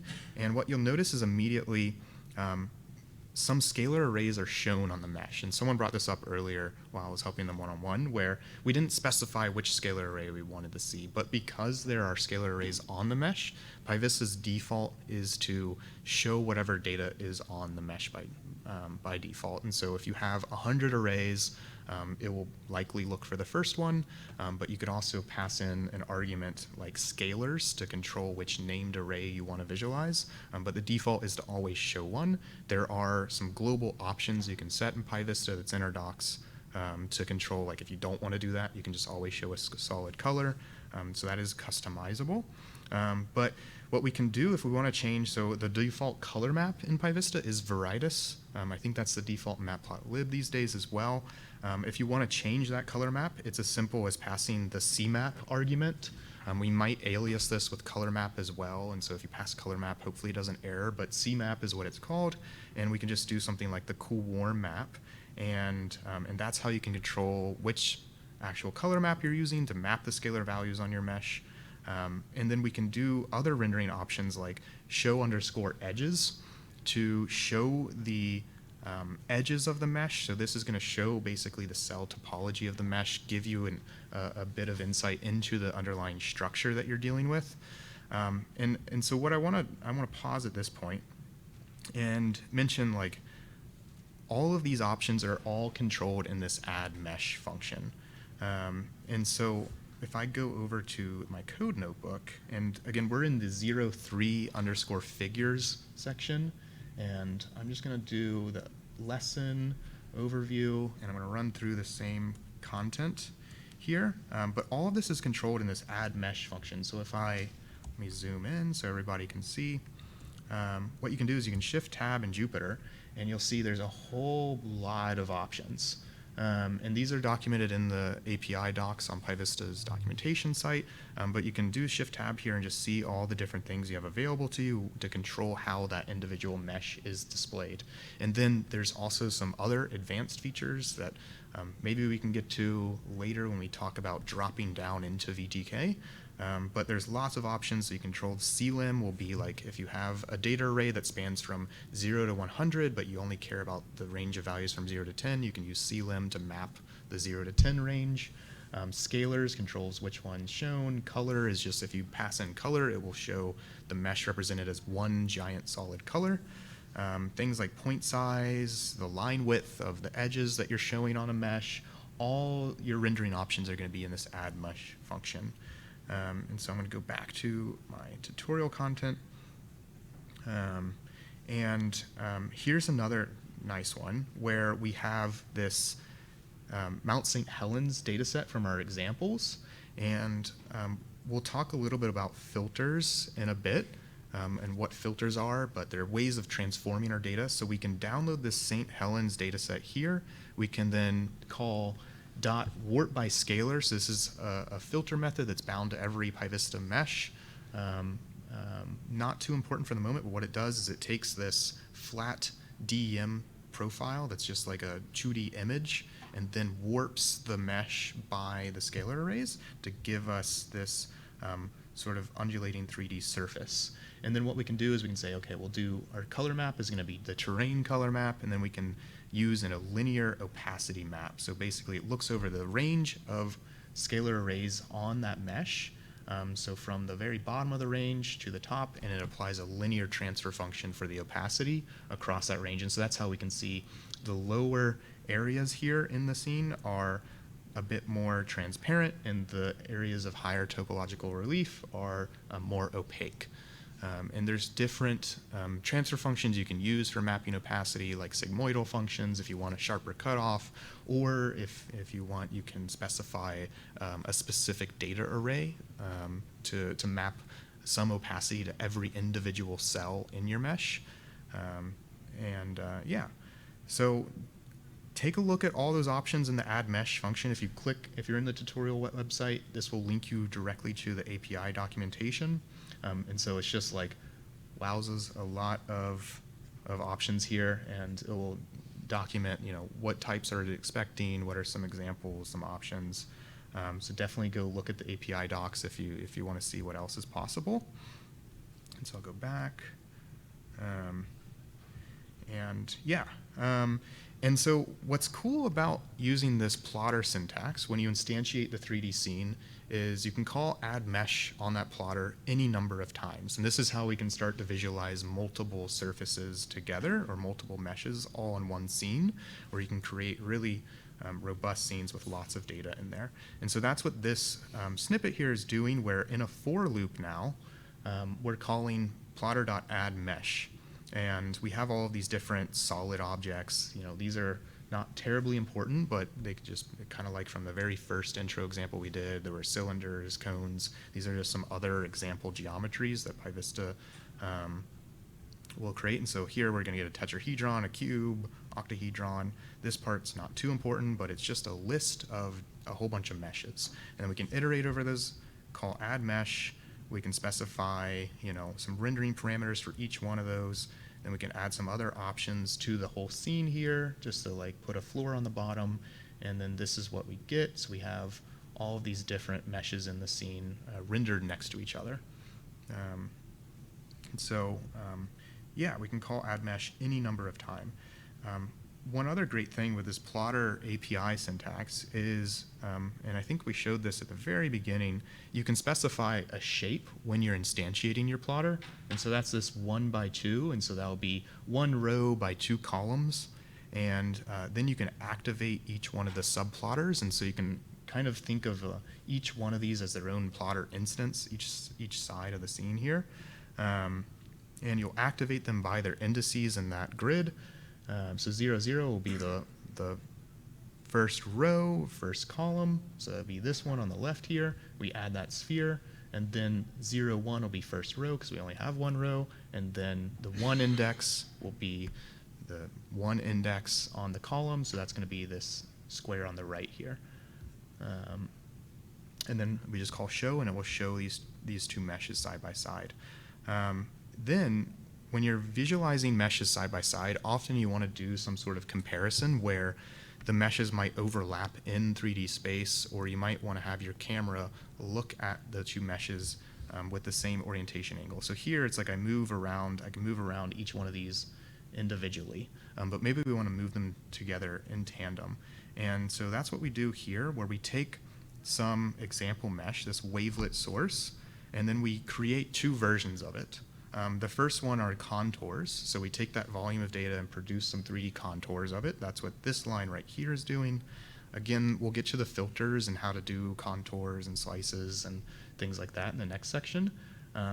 But we'll also do slices here. So there's slice, orthogonal, and contour. It gives us 2 versions of this mesh object we're working with.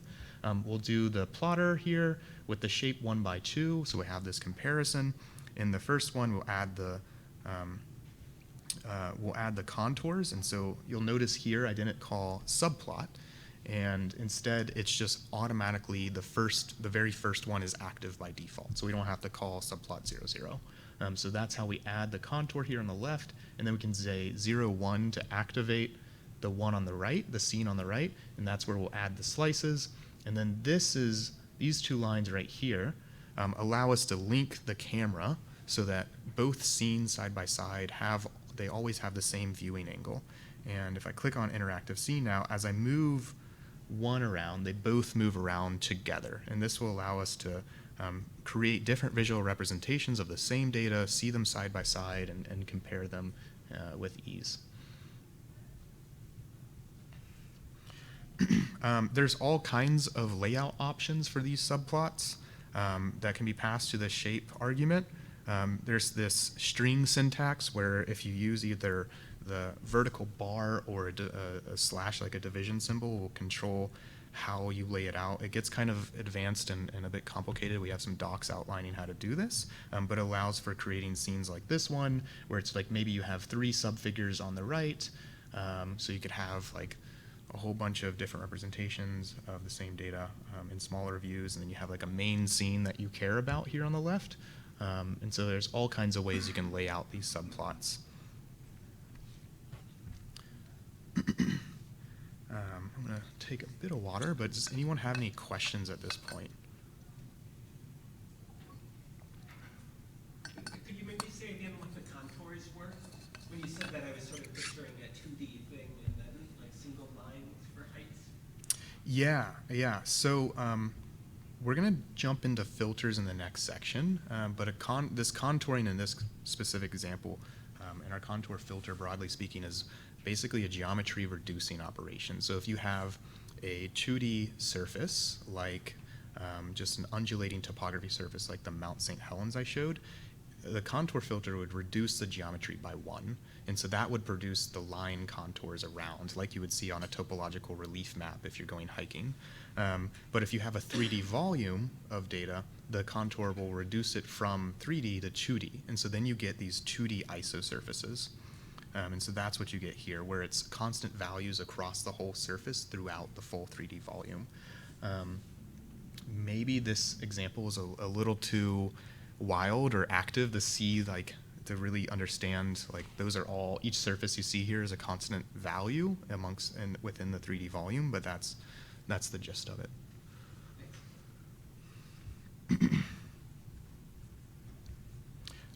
Cool. So on your plotter, you might want to do other things to your scene, add things to the scene that aren't necessarily data or meshes themselves. And so we can add other visual contextual information to the scene, like showing the axis widget. So on the bottom left here, that's what this little orientation widget is on the bottom left, just to show, which direction is positive X, Y, and Z. So that way, as you're orienting around, you can kind of get a feel for where you are. So that's this show _ axis method. There's also show bounds. And what that will do is it'll show some axis bounds in the scene, just to add some, context of where you are located in space. And depending on which backend you're using, they may look a little different. But that's just a way of sort of showing where in 3D space you're located.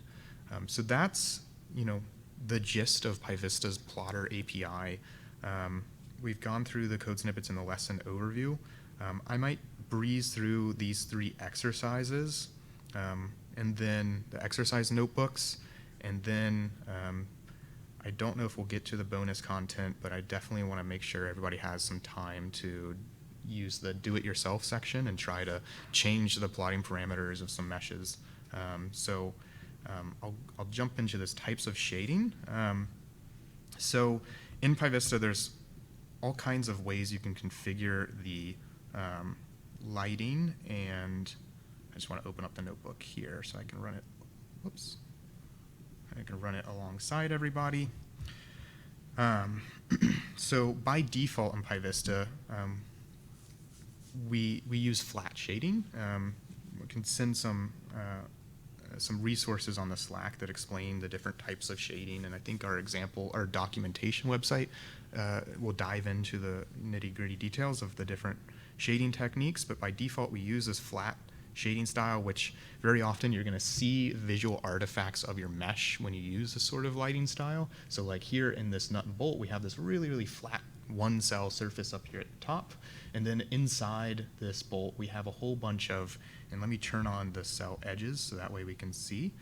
And just FYI, if you're in Jupyter Notebooks, you can click these little buttons at the top to do things like toggle the edge visibility on and off. And so here, this whole mesh is a whole bunch of triangles.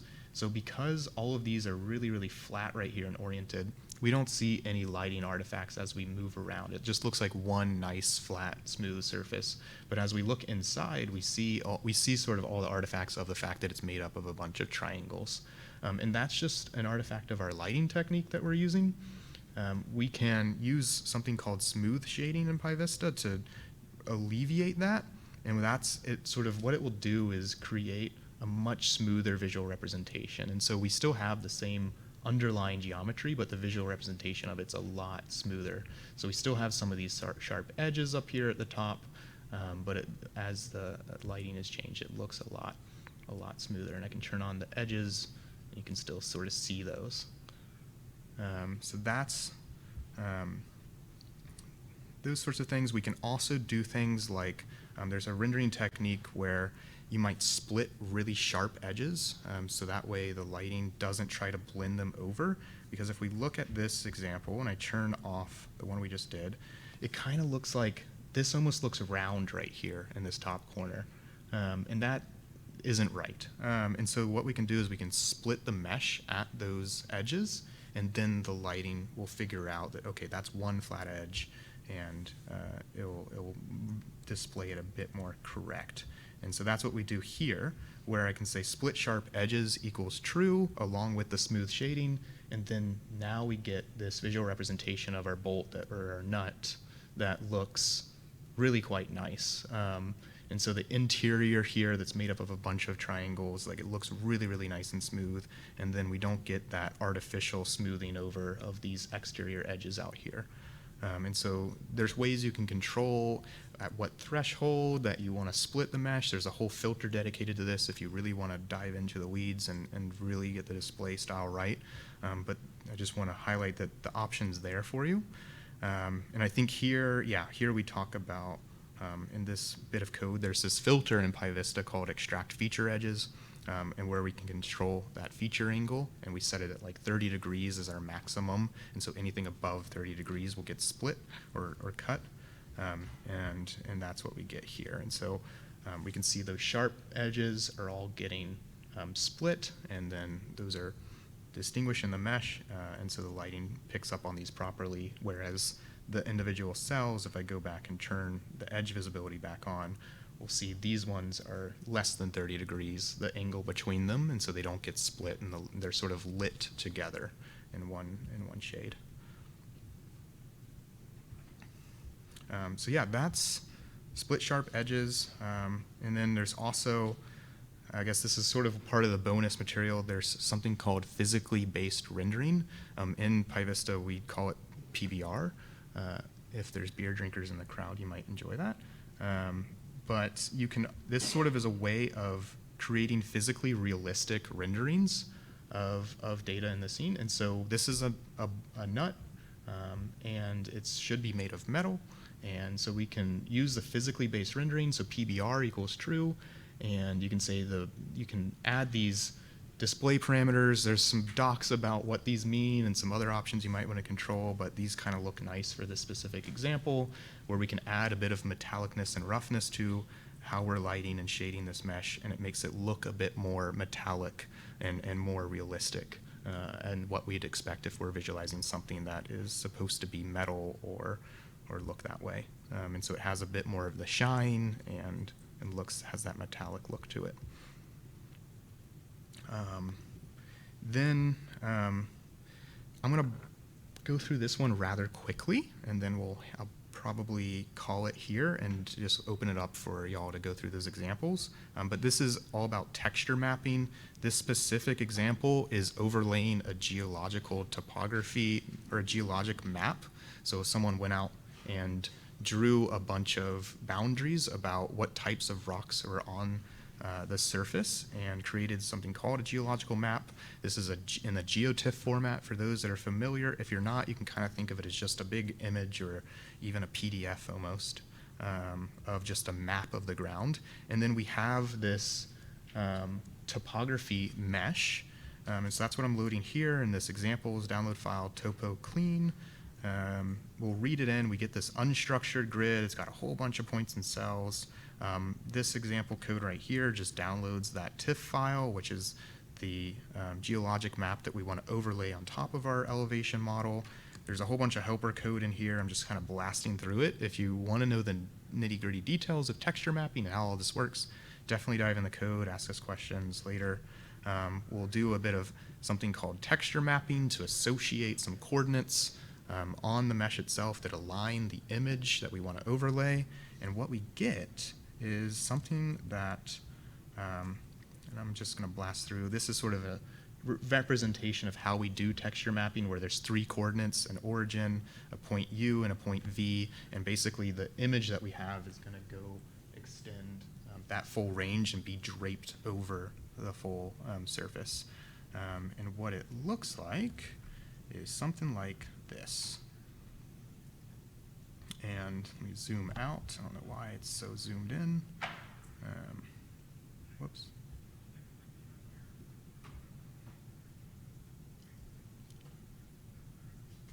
Whoops. It's being a little slow.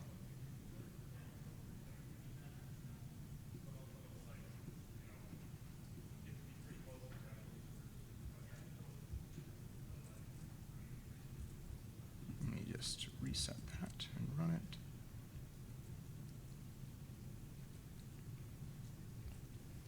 Well, let's see. Let's see if it's on the documentation site. All the way down here. There we go. For some reason it doesn't want to render on my computer today, but what it looks like is you get this undulating topography surface, and then we have this geological map overlaying. So this is kind of like just a picture that was draped over the surface. And so the resolutions of those don't have to match. And so you could have a really coarse topography surface, and you could have a really, really high resolution image. And so that allows you to do visualizations of really, really super high resolution data where maybe the geometry doesn't move that much, and so you don't want to render trillions of triangles on your screen, but you want to, it's pretty easy just to drape an image with some pixels over top of that, and so it allows you to render really, really high resolution data. And of course you can go the other way around too, where you can have a really high resolution mesh and overlay a coarse image on top of it. All kinds of different applications for that.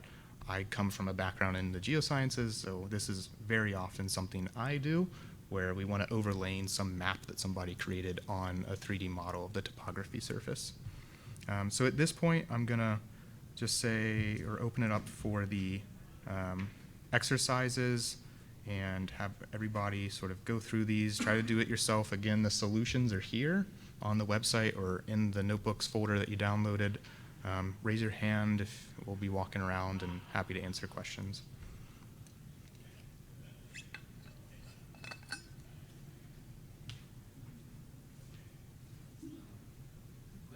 What's the advantage of using idle lighting over some default values? Idle lighting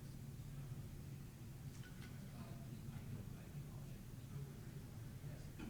What's the advantage of using that versus just putting in default values?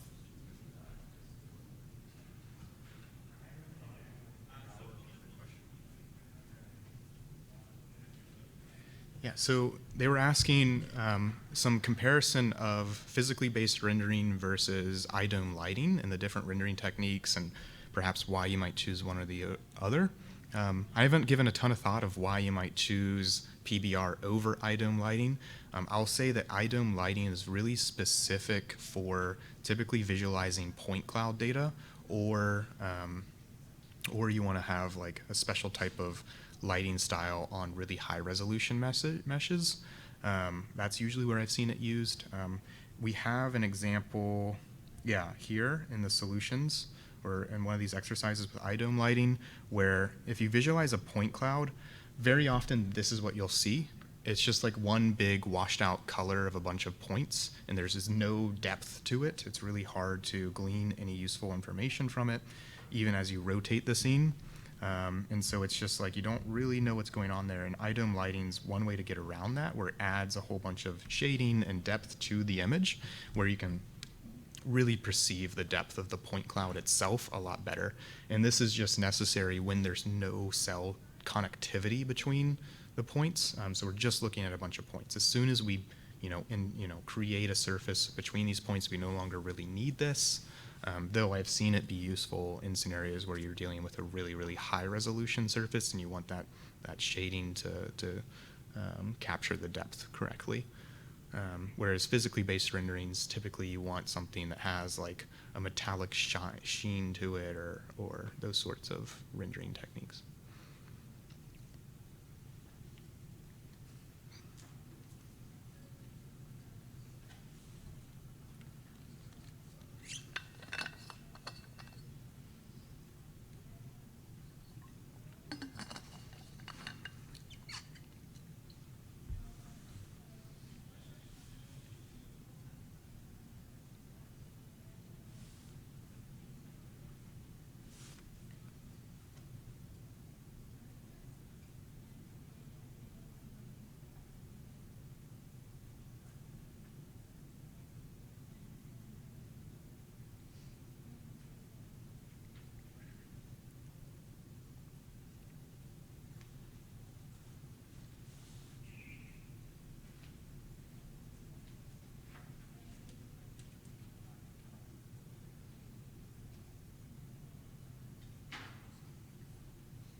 Okay.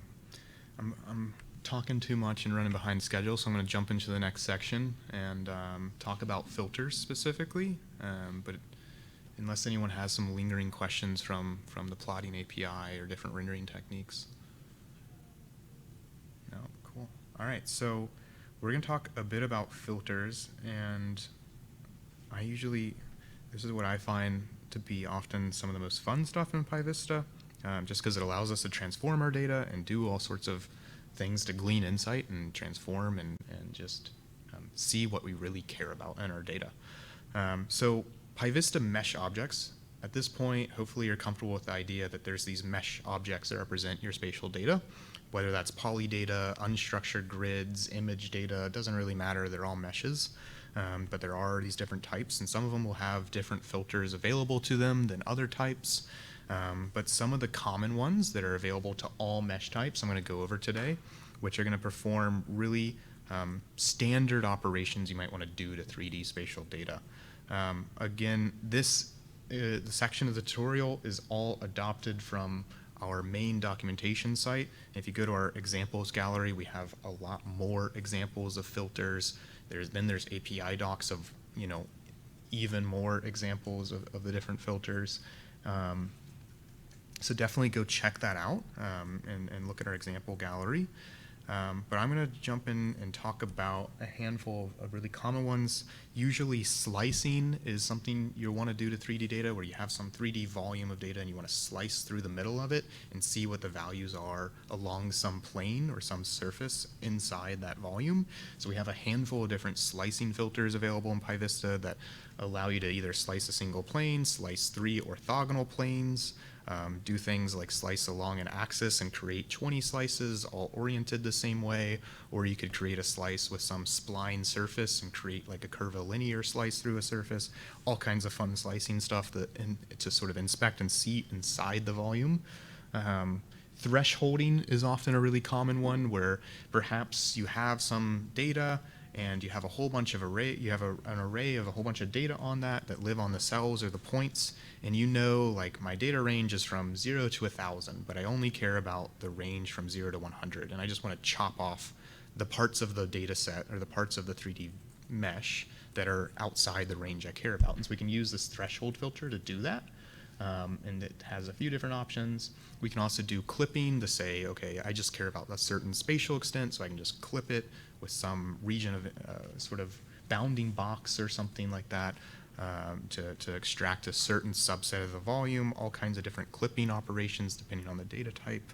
But yeah, I'm gonna, so there's sort of a really basic syntax to using filters in PyVista, where what you do is once you have a mesh object, you can just hit dot, like a period, and then you can tab complete and you'll get a ton of different methods that are available. And so the methods are available on each mesh object itself, and what the filters will do is they'll always return a new mesh. And so in this example here, we load some data set, this uniform grid, set the active scalars, the spatial point data, that's just an array that lives on the mesh. But then what we'll do, because those scalars are active now, we can call this threshold filter, and we'll say we're going to threshold it from 0 to 500. And let me go ahead and start running this in code, so that way we're all working together and we can do a bit more interactive coding.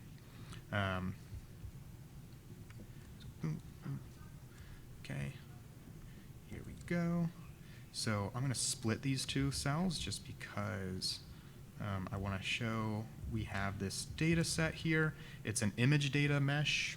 It has the spatial point data array on it.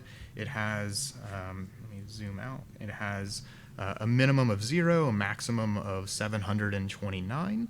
And so what we can do is we can say, oh, I really only care, and let me just say dataset.plot so you can see what the input of it looks like.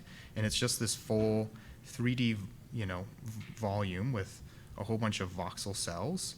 Nothing too special going on here.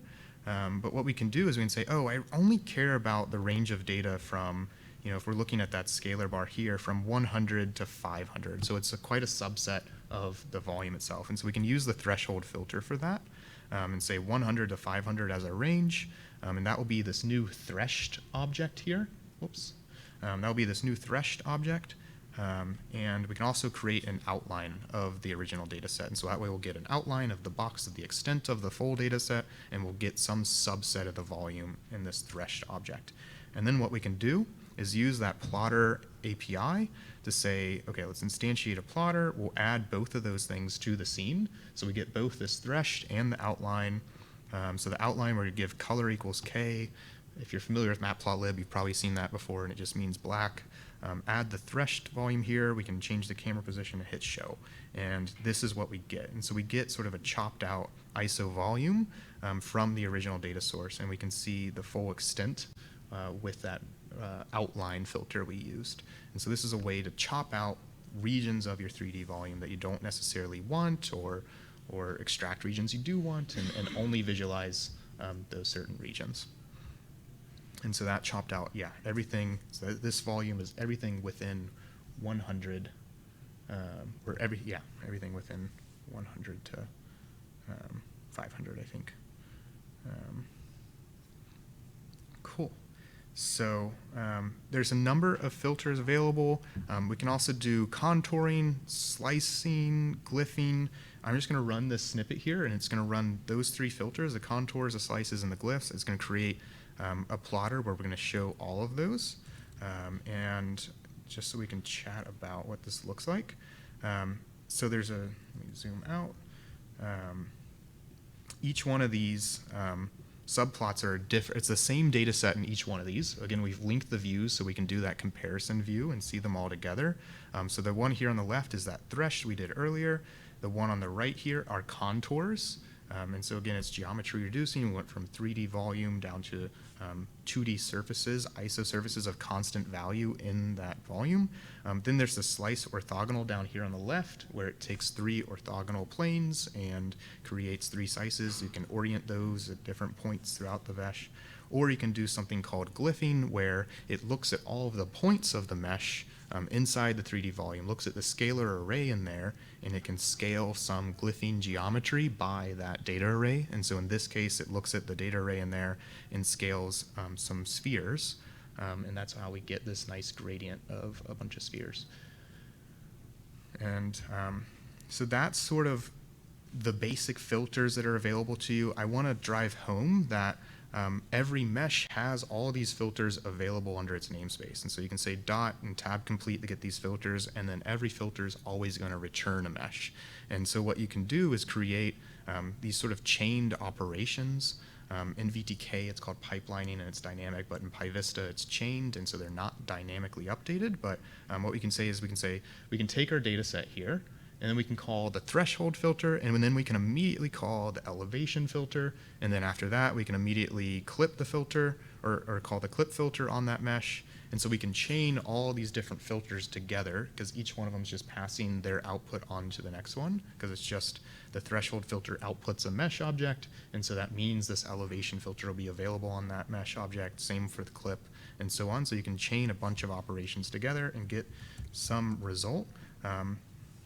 And because we did a slice orthogonal, what that does is it creates 3 separate slices, so it gives us this multi-block data set where it has these 3 planes that are polydata. And if I just visualize that result, that's what it looks like, where, yeah, we did some thresholding. This threshold with no arguments just means chop any nands out of the data. That's what that will do. Elevation will add just a constant scalar of map the z coordinate to a scalar array called elevation. Clip with the normal z will clip the whole volume with a plane oriented in the z direction. Slice orthogonal will then create our 3 slices, and so that's what we get. So the black outline is our original data set, and then we can see our 3 orthogonal slices down here at the bottom, where we in that clipped region. So I think that's it for filters. There's a bunch of exercises. I think let's take 5 minutes or so for people to go through those exercises. We might have a break, or do we go straight into the next one? But we'll figure that out. But at this time, yeah, feel free to go through some of the other exercises in this section. And again, we'll be around the room and happy to help finish out some of these filters.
So I'll just repeat a question I got, which is kind of a cool one, where someone wanted to know, you can produce these clips with a plane, but maybe you want to interactively adjust that plane in the scene.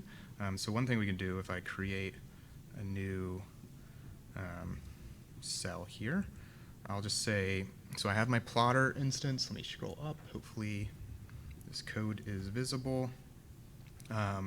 I'll add my outline here like we do. I'm just going to say data set here, because I think that's what it's called.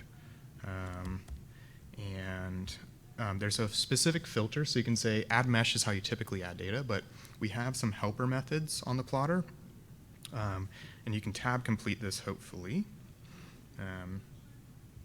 But for some reason, my kernel is being really slow. But it's called add mesh underscore clip underscore plane. And if we do that,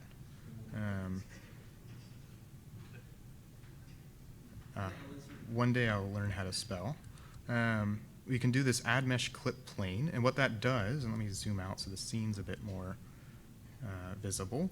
It adds a little plane widget to the scene that we can select. So I can click it like this, and I can move it around like that. I can click this little vector here and reorient it, and you can interactively explore your data just like that and move a plane around. And there's a number of widgets. If you go to the PyVista's main documentation site and the examples gallery, there's a section dedicated to different widgets that are available for all sorts of interactive stuff like this. Is there a version of that like with a curved thing, like a paraboloid?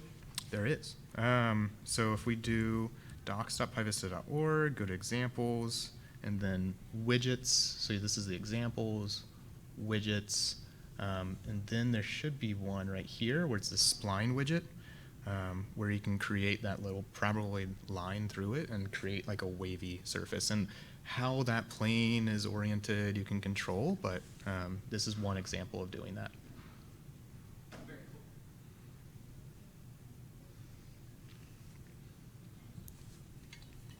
Can you show again the code that you added to that first widget? Yeah, it's called add mesh underscore clip plane. And let me go back to my notebook. And it's just these, and so it's just replacing the add mesh line with add mesh clip plane, just that function right there. Hopefully that's visible.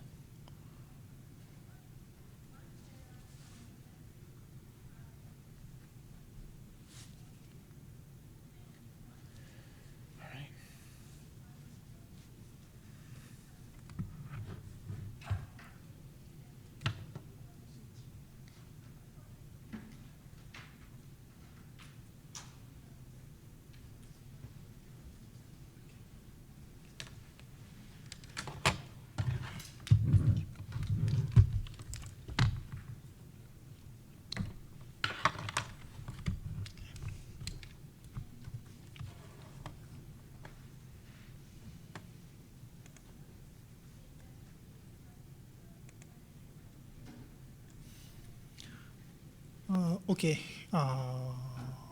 Maybe someone is not coming back. Yeah, maybe I should wait. Right. Taking a break.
Okay.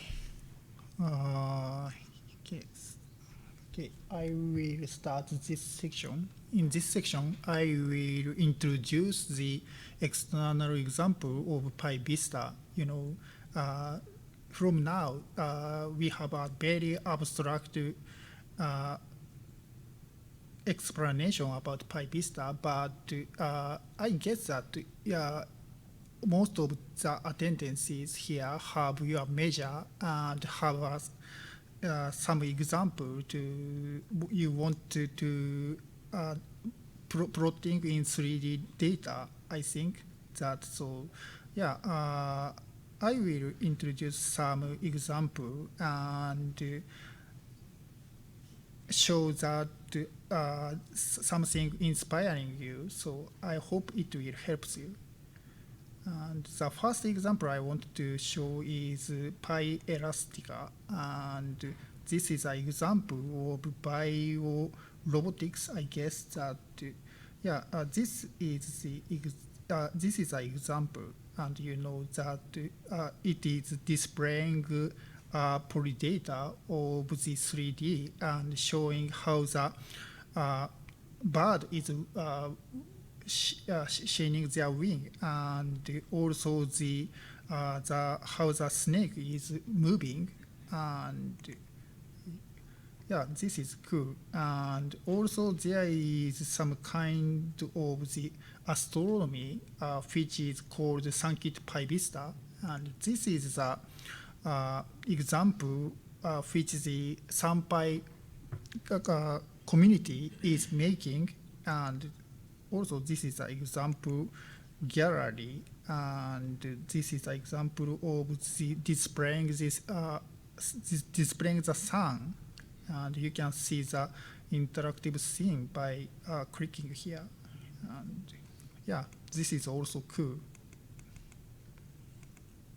And also there is an example of like this the two of the solar system, and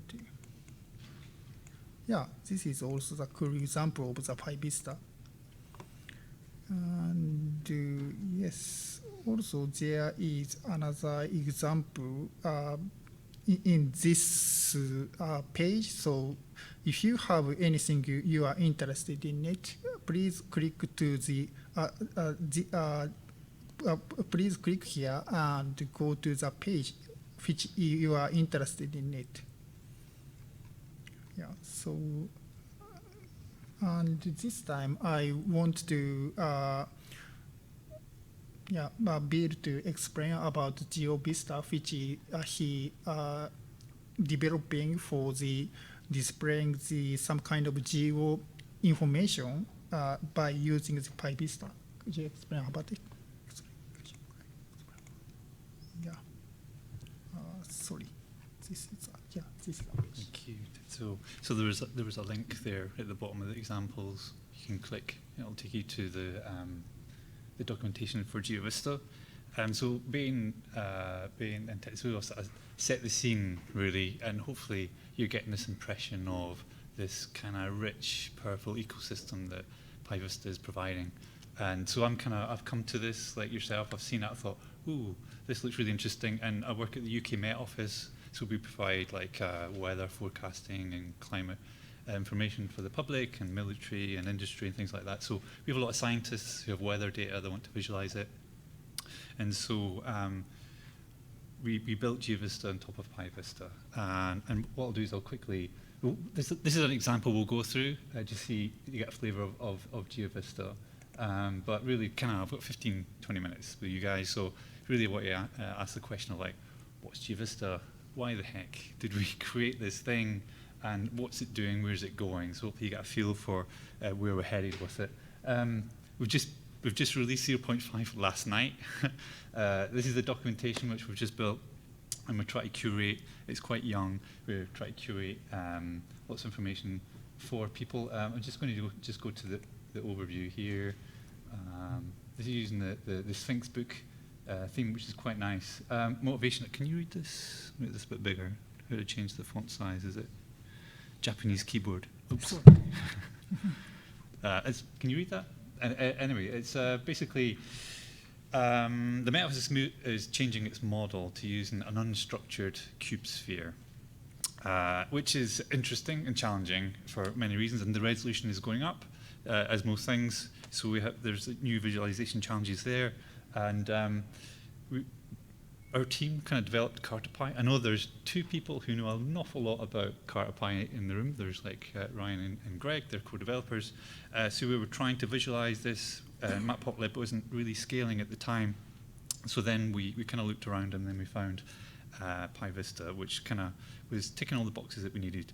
So our intent really is to use, to complement really CartaPy, but and use GeoVista in a way to do that. And it's as CartaPy is to Matplotlib, our intent is that GeoVista is to PyVista. It's like a gateway into that world. It's like a thin veneer that takes you into that world, and then you can just do your visualizations as normal. And it's for earth scientists, and if you want to visualize your data in 3D, and of course there's this rich ecosystem of all the filters that sit beneath that we get to. So I think this kind of where we stand, I think this diagram kind of says it really all, is that we have underneath is VTKs using C++ and the GPU. That's what's given this change, this paradigm shift in performance. So we get that for free because all the hard work that these guys have done. PyVista has those Python bindings that makes it easy. VTK is really hard. It's really hard and difficult. And Greg knows about that. It's very difficult to do that. But PyVista, because it's got this Python binding to it, it makes it more accessible. And that's a job well done by these co-developers. I just want to say that publicly because it makes it very easy to go into this world and use that powerful ecosystem. GeoVista just sits on top of that, right? So that's the kind of lay of the land, really. Hopefully you get a view of that. So if I go back to the tutorial, so we have a little tutorial, which we'll kind of walk through. This is a notebook, and if you wanted to kind of download it, you can click up here, download the notebook. But I'll just kind of talk through it, and hopefully you get a feel for some of the things that we can do, really. We're trying to do things in slightly different ways, just to experiment. Maybe it blows up in our face, maybe it doesn't, maybe we find a new way of doing things. So a little tutorial here, essentially we're going to get some data, and like Bain explained, there's examples in PyVista where you can just get them, it's like batteries included, you get your meshes, then you're up and running. We've borrowed from that pattern, we've got a thing called the pantry. You go to the pantry, you get the things you want, bake your cake. So you've got some predefined geometries and all sorts of resources in there. So we're going to load some data. So this is I was talking about the metaphys move to a new cube sphere model. So this is it on the right. This is what it kind of looks like. It's where it's like a cube but projected out to a sphere. So you've got these 6 panels on it. Yeah, kind of cool.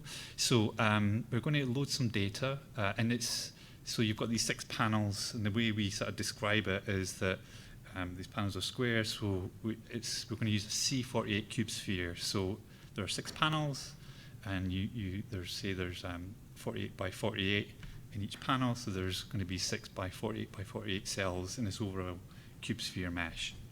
So we're going to use these accessor functions at little Elfric and Elfric SST. Elfric is the name of the model. So it's just some data and sea surface temperature data. So we just hear that we're going to import GeoVista, get our meshes, and then we're going to create a C48. You can give it a resolution the size of the panel, and then we're going to plot it. So this is where, as being said, you can get your mesh, and then there's instantly, because it's a poly data, you've got all this rich behavior at your fingertips. So we can just plot it. We can see it, turned on the edges. There it is. You can see the nice kind of curving there.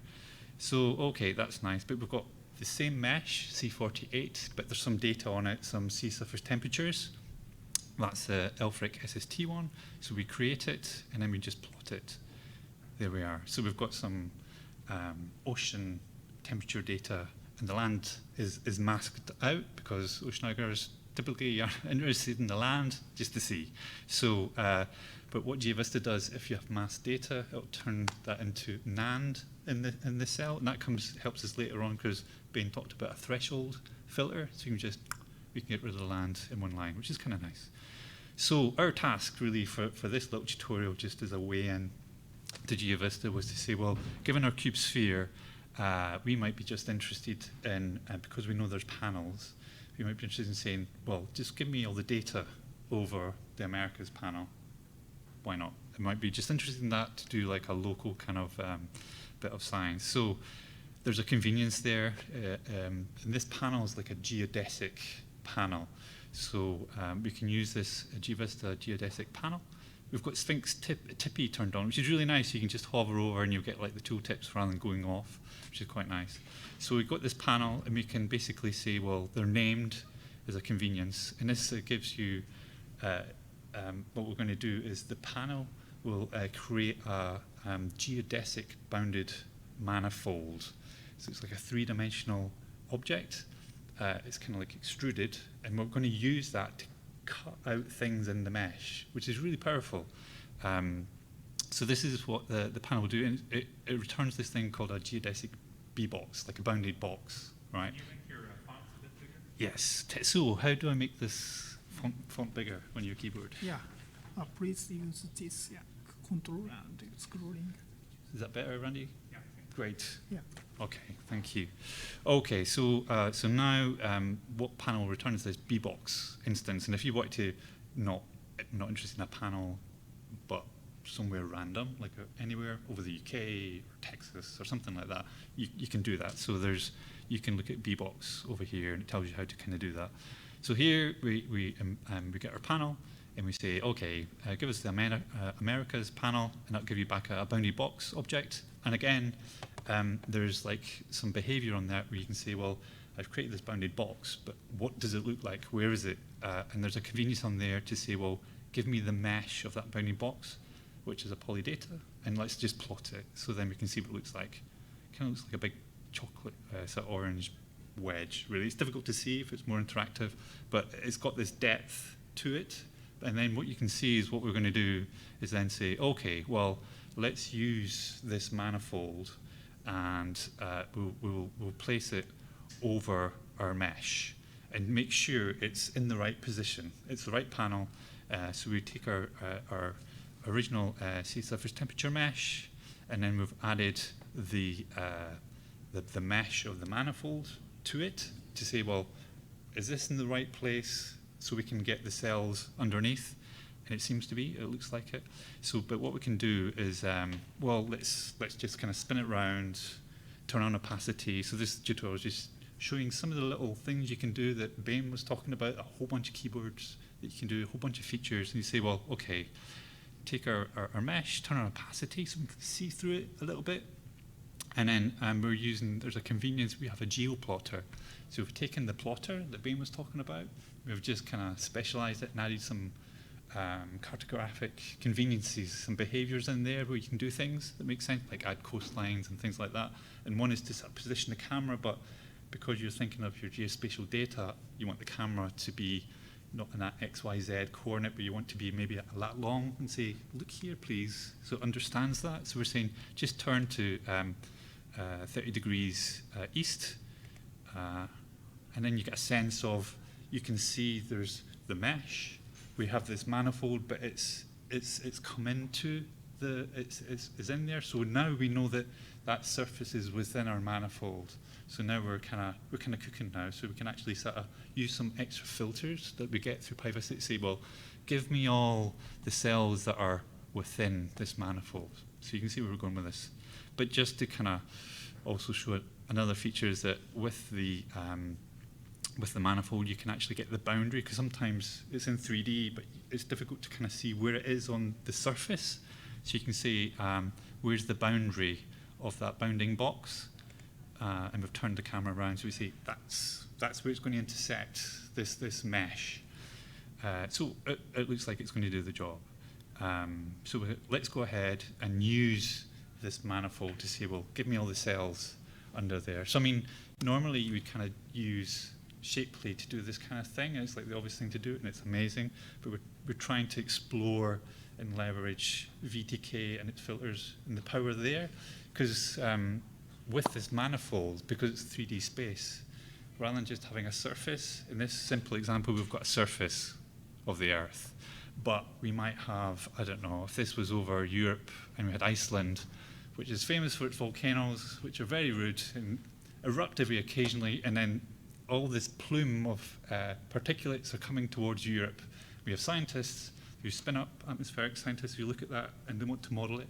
So now we have a volume, and we can still use this trick now of saying, well, give me this over Iceland, give me this simulated data, and we've got a volume, we can start playing with that. So it's taken us in the direction where we can start thinking about our data in 3D and manipulating it in 3D. And that's what's attractive about it. So we're exploring that space. Okay, so let's back to the plot. So we have our bounding box. We're going to use this enclosed method to say, well, this is our data, what's enclosed by the bounding box, and give us the region back. So I'm kind of reading it right to left. And we can apply that. And under the hood, it's using, this enclosed method is using a filter. This is one of the filters that Ben was talking about, and it's just select enclosed points within this watertight manifold. It'll go off and do that, and the result will be this. So, seems to work. Of course it works because I've teed it up to make sure it works so I don't look foolish, but you kind of get the idea where we're going. And it's got a sense of, because this mesh is made up of points and cells, you can give a preference to it to say, well, when you're looking to see what's inside the mesh, is it the center of the is it the center of one of these cells? Does that mean it's within, or is it the points that make up the cell?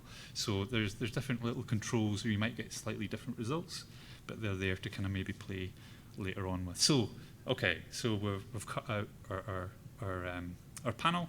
That seems good, but it's floating in space, so let's kind of geolocate it again. Let's geolocate that mesh. It's called region, and then what we'll do is we'll create a plotter, and then we'll add our original data. But note that Ben mentioned this before. Because we've cut the data out, we want to make sure that if we want to compare it with the original one, that our color bar is at the same range, because here it's gone from 279 to 301, and here is 271 to 303. So just to compare things here, that's slightly darker up here. You've got a deeper blue, deeper reds, and here it's kind of lighter blue, lighter red. So the color bars change. What you compare, we can pass in use the CLIM argument, pass that into our add mesh.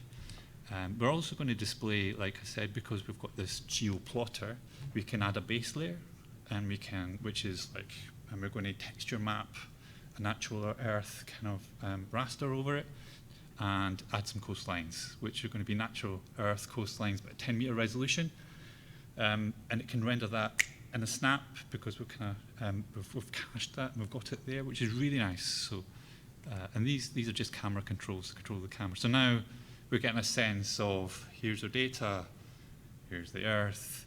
It's also got these, we've got the coastlines, and we also have these kind of land cells, which, well, let's kind of finish it off. Let's use the threshold method to kind of strip those out, because we're not interested in them. It just shows off the capability of threshold, because threshold, when it works, here it is here, threshold.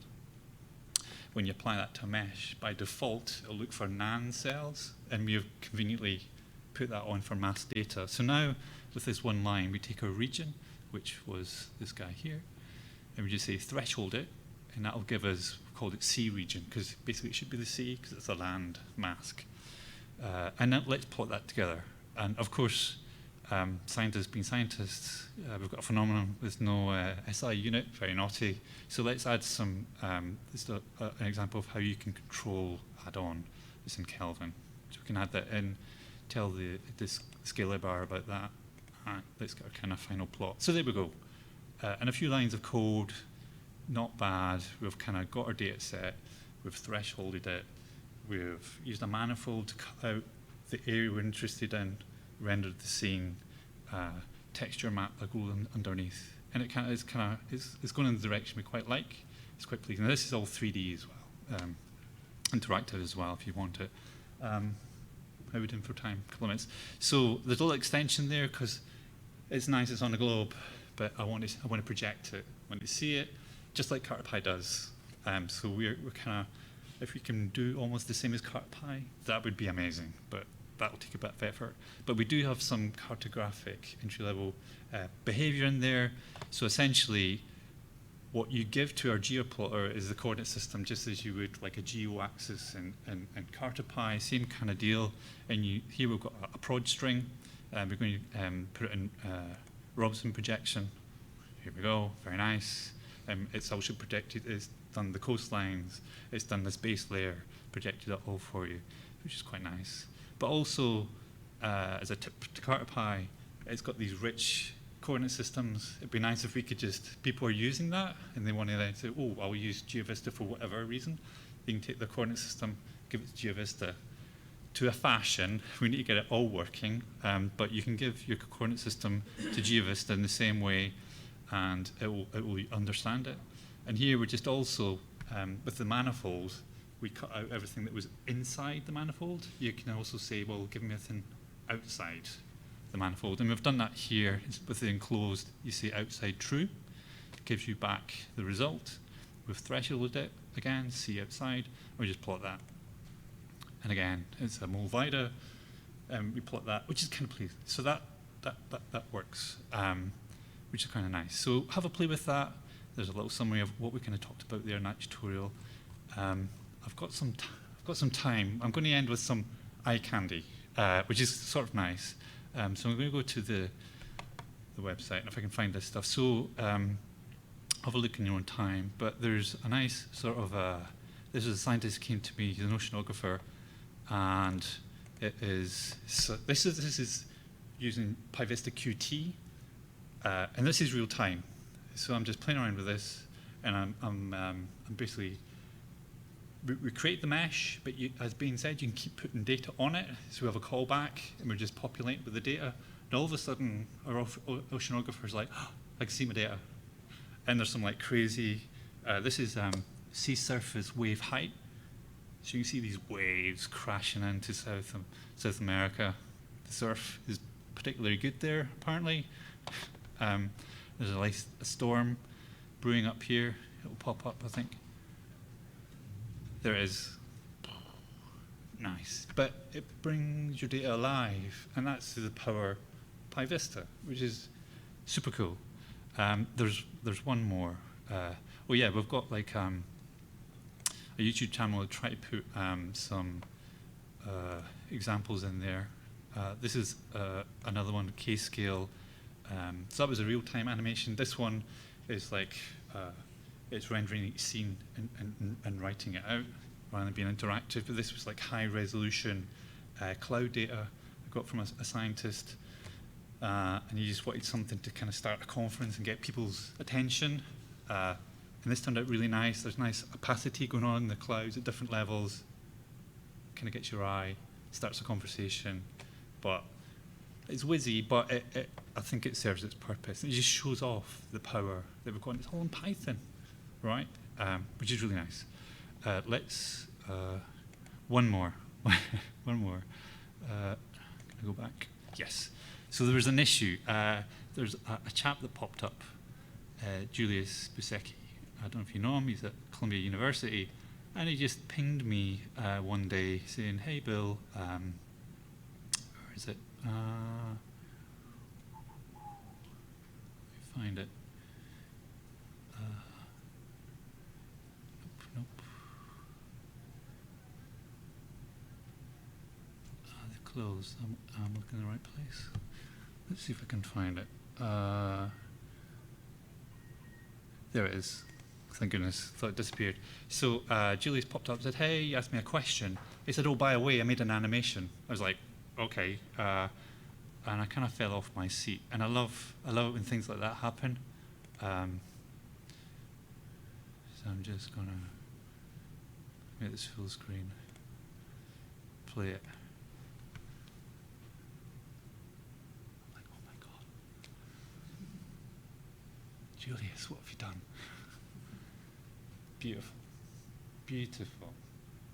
And it's incredible when you see people do these things. You're like, how did you do that? It's nice. So that's a lot of high resolution data. Right. I will stop there. I think I've filled my slot and give time for you guys. Yep. Yes, ma'am.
Cool. So today you learned a lot about PyVista and how you can read meshes and create a plotter and add the mesh to the plotter, and that's it, you're done, right? So PyVista simplified a lot of stuff so that you're able to do this in 3 lines of code. Under the hood, it's actually using VTK, which is quite verbose. So just to show a single mesh, you had to write a lot of code. To initialize an array with values, you still had to write a lot of code in VTK. So let me talk a little bit about VTK and the history of it. So VTK has been around longer than almost anyone in this room, I guess. So it was started off by a couple of visualization engineers from GE, and they started this in 1995, and it started off as a textbook actually, and eventually they figured they started seeing people using the textbook code in production applications for visualizing medical data, and that's when they realized that, well, this is serious. We gotta land this as a proper open source package. So I like this page, Open Hub. It shows the statistics of nearly any open source project, even the Linux kernel. So if you take a look at in the history of it, almost every month there are way more than 500 commits, and every month we have new contributors to the project. So VTK is a C++ project, so don't be intimidated. We also have a good chunk of Python code in there that sets up some boilerplate code so that it tries to make the life of PyVista developers easier. We try our best. So that's about VTK history. I'll stop with that, and I will get back to the tutorial. So for this tutorial, you can follow the Nabari